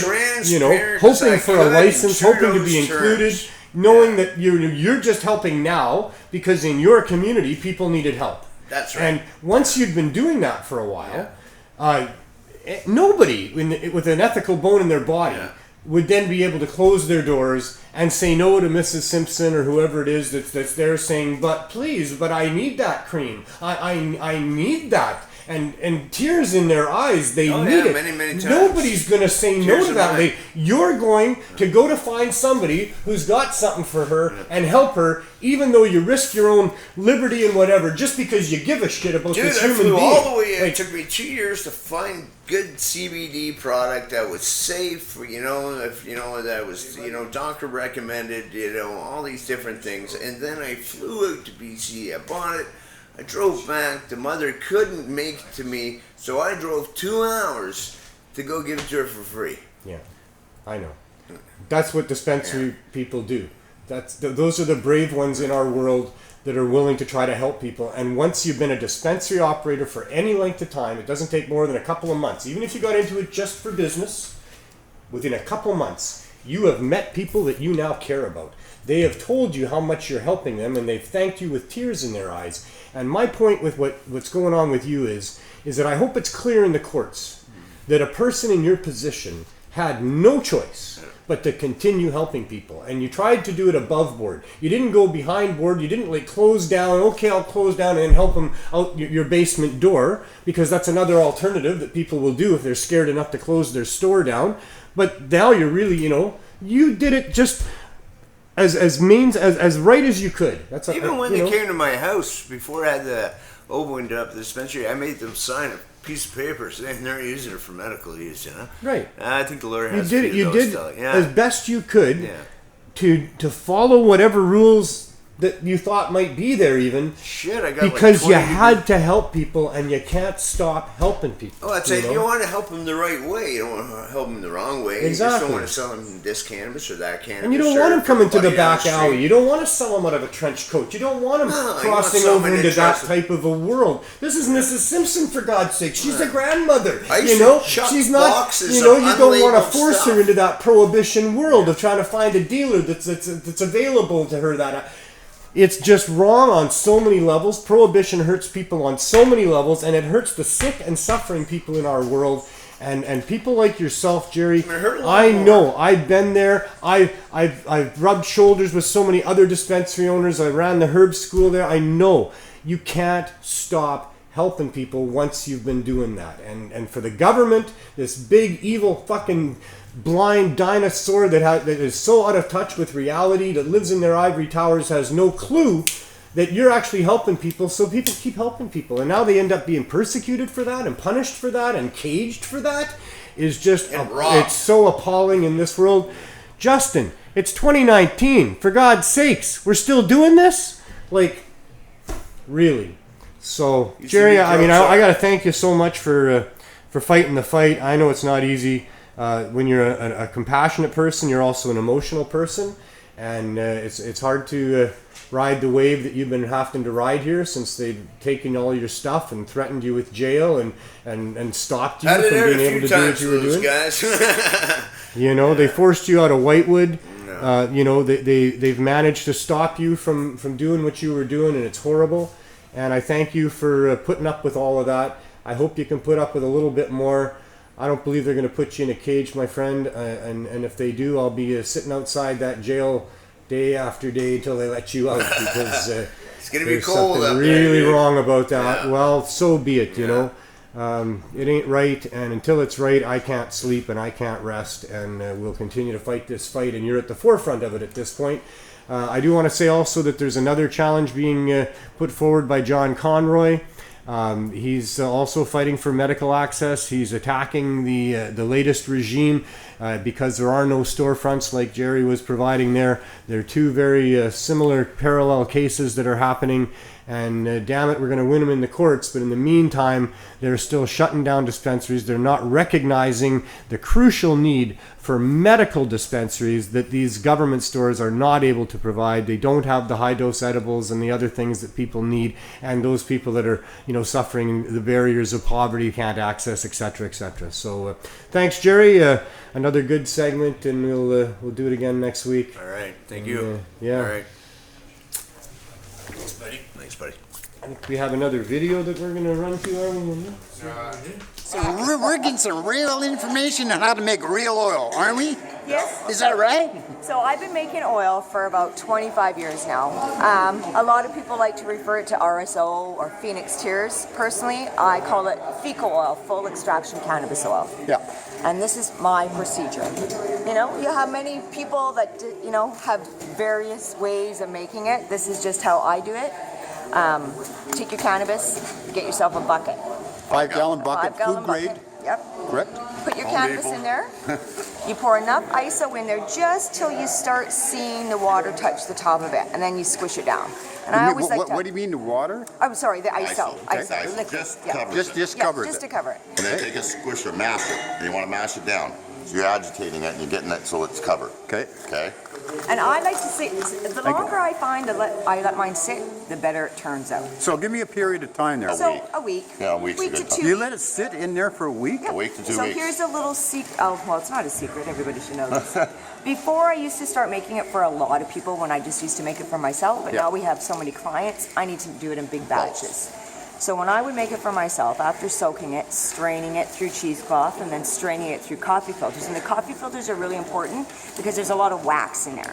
So if you don't strain it through the coffee filters, you're going to end up with a lot of wax buildup in your oil. So coffee filters are really important. Okay. Get that strained through. Okay. And then, if you're doing it in the summertime for personal use, this is really good because you can put it in like a Pyrex glass plate. Glassware. Yeah. Put it out in the sun, and what the sun does is it naturally removes the chlorophyll. Okay. So you're left with a beautiful, depending on the strain, what it is, a golden or reddish Beautiful red. It can oil. turn out beautiful red, like red lemonade. So you got a couple options. You can either let it sit in the sun that whole time to remove all of the alcohol, Right. or you can just let it sit in the sun long enough to get that color change. Right. And then what I like to use is a rice cooker.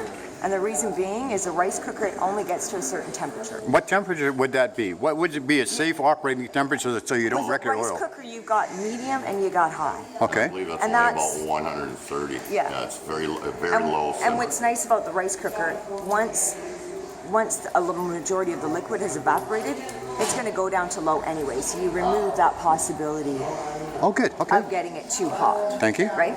So right when you're down at the bottom. So I'll explain it to people. If you've ever made gravy before. Yep.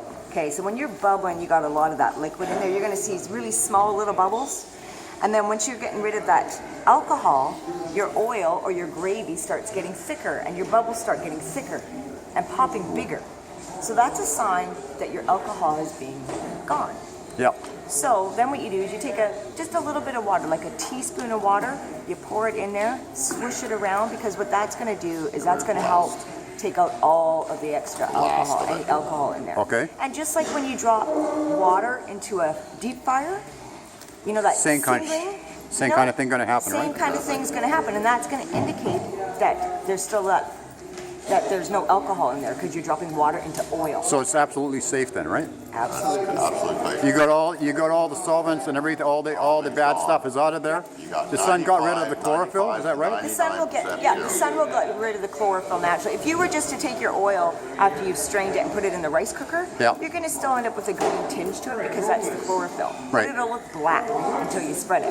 Yeah. But if you set it in the sun turns it into a beautiful color.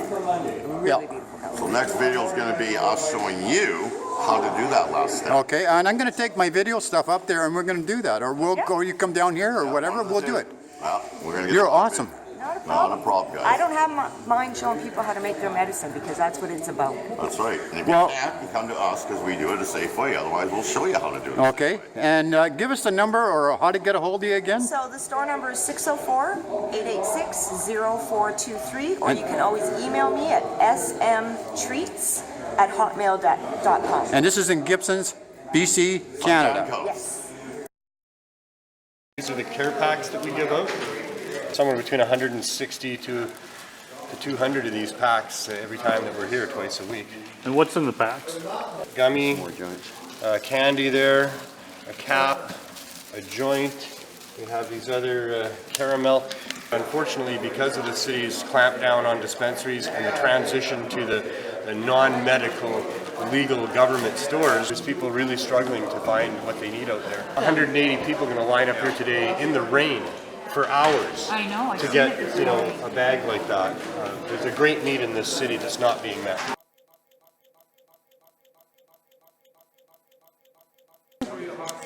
How many? 230 people. That is the biggest lineup we had so far this year. Shame on our municipal government for not allowing the free access to medical dispensaries and edibles, which should be happening. So say thank you, man. I really appreciate you. Thank you very much. Yeah, so that was at the CSP there, the Cannabis Substitution Project at Van Du.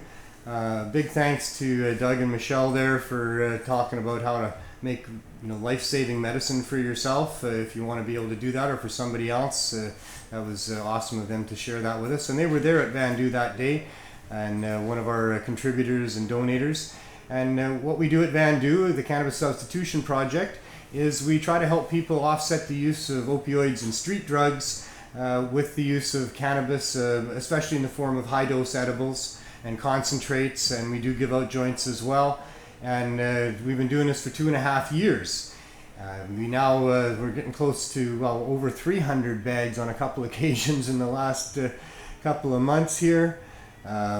It's an incredible response that we've had, much like with Jerry Martin. The lineup doesn't get smaller, it gets bigger. We don't have dissatisfied people for whom it isn't working for. We have an increasing amount of people for whom cannabis is really helping. And the testimonials in our lineup are similar to testimonials that Jerry had as well.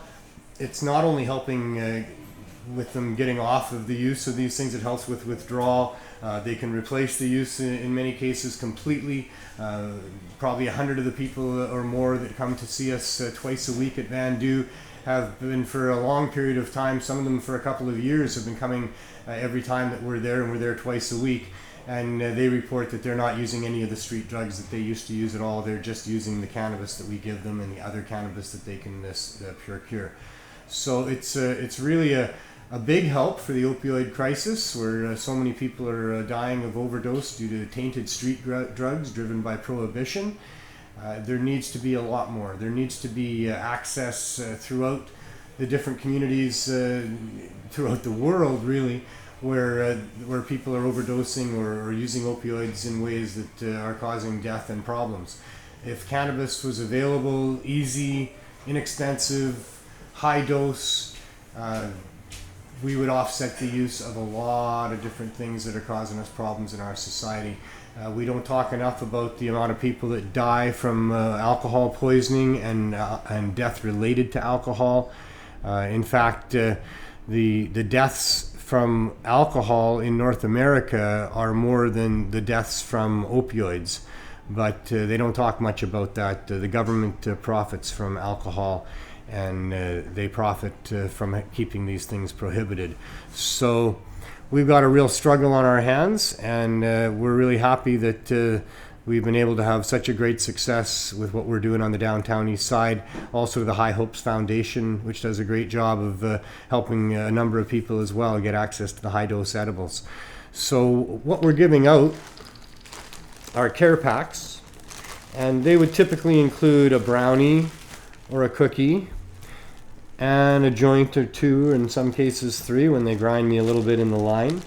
We have these gummies that come from an anonymous gummy maker that wants to be part of the legal system, but with there being no access to high dose edibles, not much chance of that. There's 20 pieces in there. They're only 5 milligrams each of THC, but that's 100 milligrams in the one package. And this one has 3 pieces, and each of those pieces is 100 milligrams. And these really help people. There's a lot of people, we warn them not to eat too much, because you can eat too much and that's pretty uncomfortable. But we give out enough that people can be seriously helped by it, and not use those other drugs. This is from Twisted Extracts. Fantastic company, and these are available in a lot of the different dispensaries that still have medical cannabis that are not part of the government system. In this case, we have 80 milligrams of THC in a jelly bomb, and this jelly bomb, pineapple flavored, is simply CBD. It's 80 milligrams of CBD. And we also have ones that are a 1-to-1 ratio between the two. And lots of people ask us when they come to the desk if they can, we give them the choice if they want CBD or THC or 1-to-1. And it's a pretty good split amongst the people as to who wants what. We also have capsules that we give out. These ones are from Biomed. We get capsules from Dirty Dave every single time that we're there. He's amazing. These are hard candies. This was part of BC Bud Day. The BC Bud guys gave us a really nice donation at the end of BC Bud Day. There's so many people that help us do this, and I'd like to name them, but I'm not going to do it in this week's show because there's too many of them. Black Creek and the Medicinal Cannabis Dispensary, and I could get Michael with his cookies, and I could go on. And I will be probably using this segment of the show to specifically thank those people that have helped to get us to where we are and that helped us on the particular last day that we were there. And we couldn't do it without these folks. This is all about the donations that come in.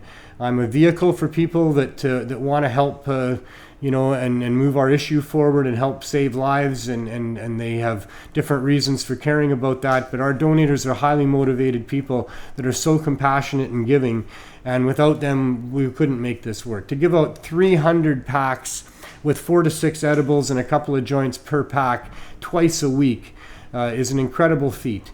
And I just, those angels that help us, that are right now probably baking. John Murray's out there baking, and people are making things, and Erica, Ms. Medibles, and they're helping us right now, and they've helped us get to this point. Weeds, Glass, and Gifts were the first ones that gave me a jump start on being able to hand stuff out, and other people have followed in since, and some of us have been with us for years.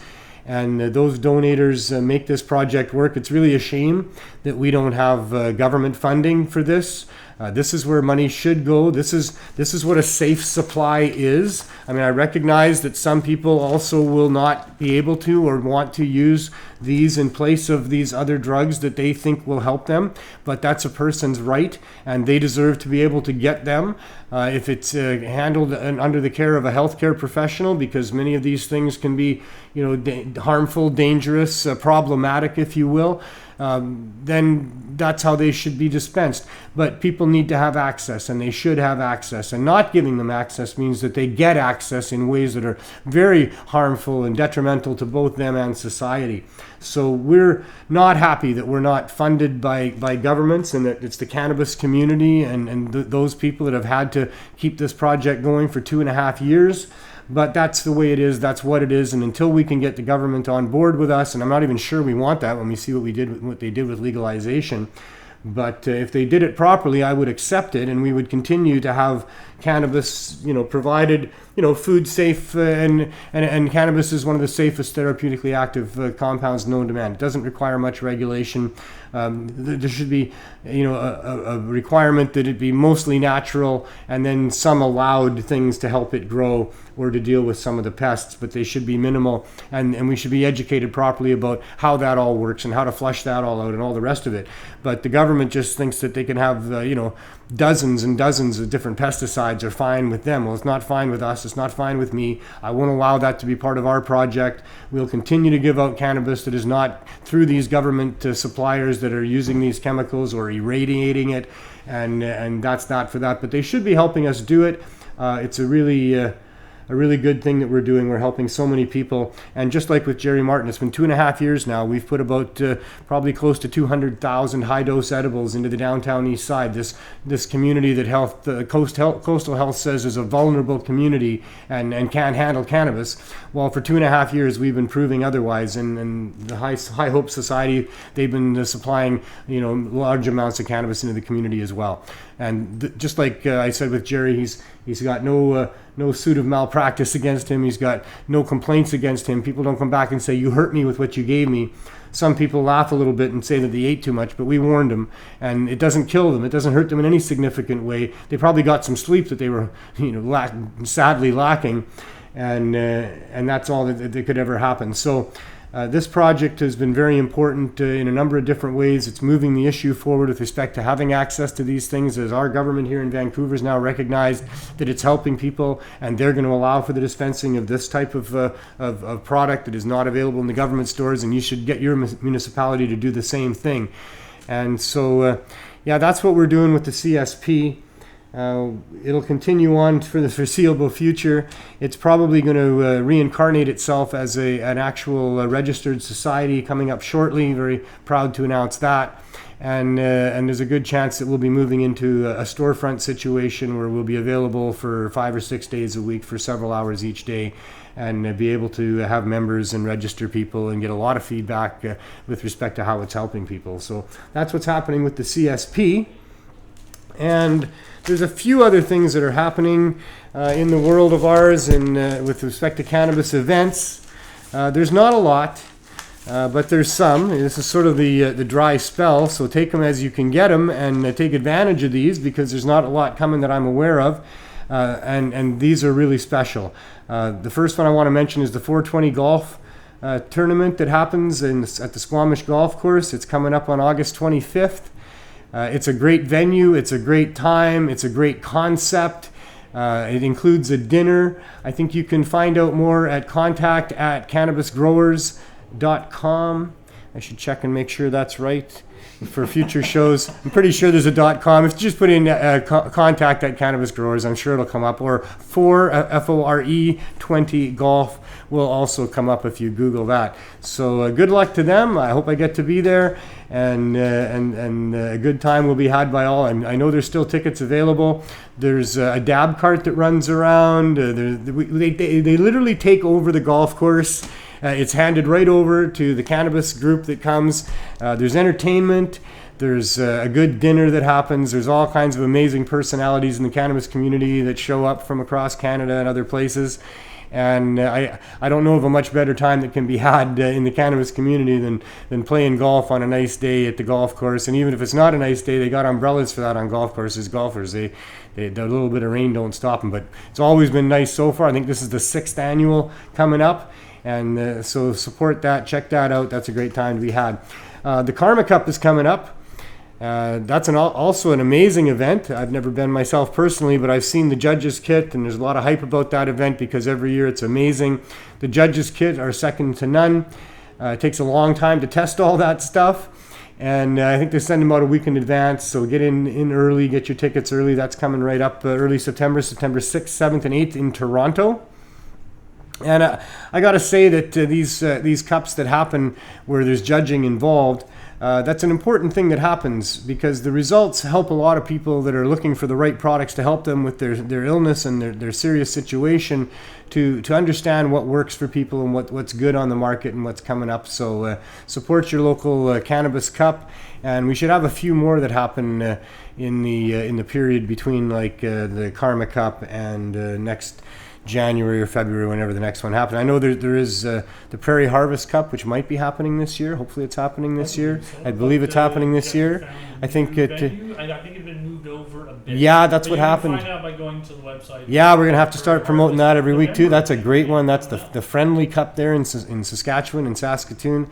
That's an awesome one coming up as well. And I think those dates, there's nothing more friendly than the Saskatoon Prairie Cup. There's nothing more friendly than that. And that happens this year. It's a little later in the year, very concerning for those of us from the wet coast here who don't like winter time. But it's coming up, I think it's the Remembrance Day weekend in November, 10th, 11th, something like that. Yeah, pretty close. We'll get those dates, for you for sure on upcoming shows. Cheech and Chong are starting a tour in Ontario, September 22nd. That's coming up. Those guys are hilarious. I had the pleasure of meeting both of them just recently. I'd met Tommy before, but I got to spend some quality time with those two, and that was amazing. And I'm sure that they're going to not disappoint with whatever they do. They're pretty funny guys. The Calgary Hemp Fest is October 11th. Don't have much details about that, but anything that goes on in Calgary, I know the people there that are the activists. If they got anything to do with it, it's going to be a great time. And check that one out as well. So that's kind of it for the show. It's been fun. I'm thrilled that you watched it and stayed with us.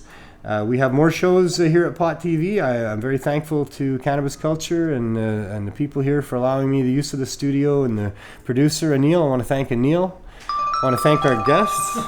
I really thought I turned that down before the show, right? Well, that's how you But think. I guess my son's not watching. Oh, it's 6 o'clock, so he figured it was over right on the dot there.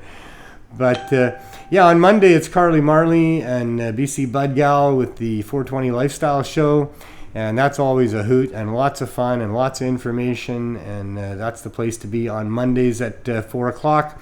Tuesdays I'll be back with THC, Truth, Hope, and Change. I hope we told you some truths. I hope we gave you some hope and some opportunity to help change things. Wednesday, From Under the Influence with Greg Williams and his crew. Greg's the elder here. I like to be able to say that. But he's been at it for a long time, traveling the world, sampling cannabis, learning more than probably anybody else knows in the cannabis world from a grassroots point of view. And he does his amazing show. It's so...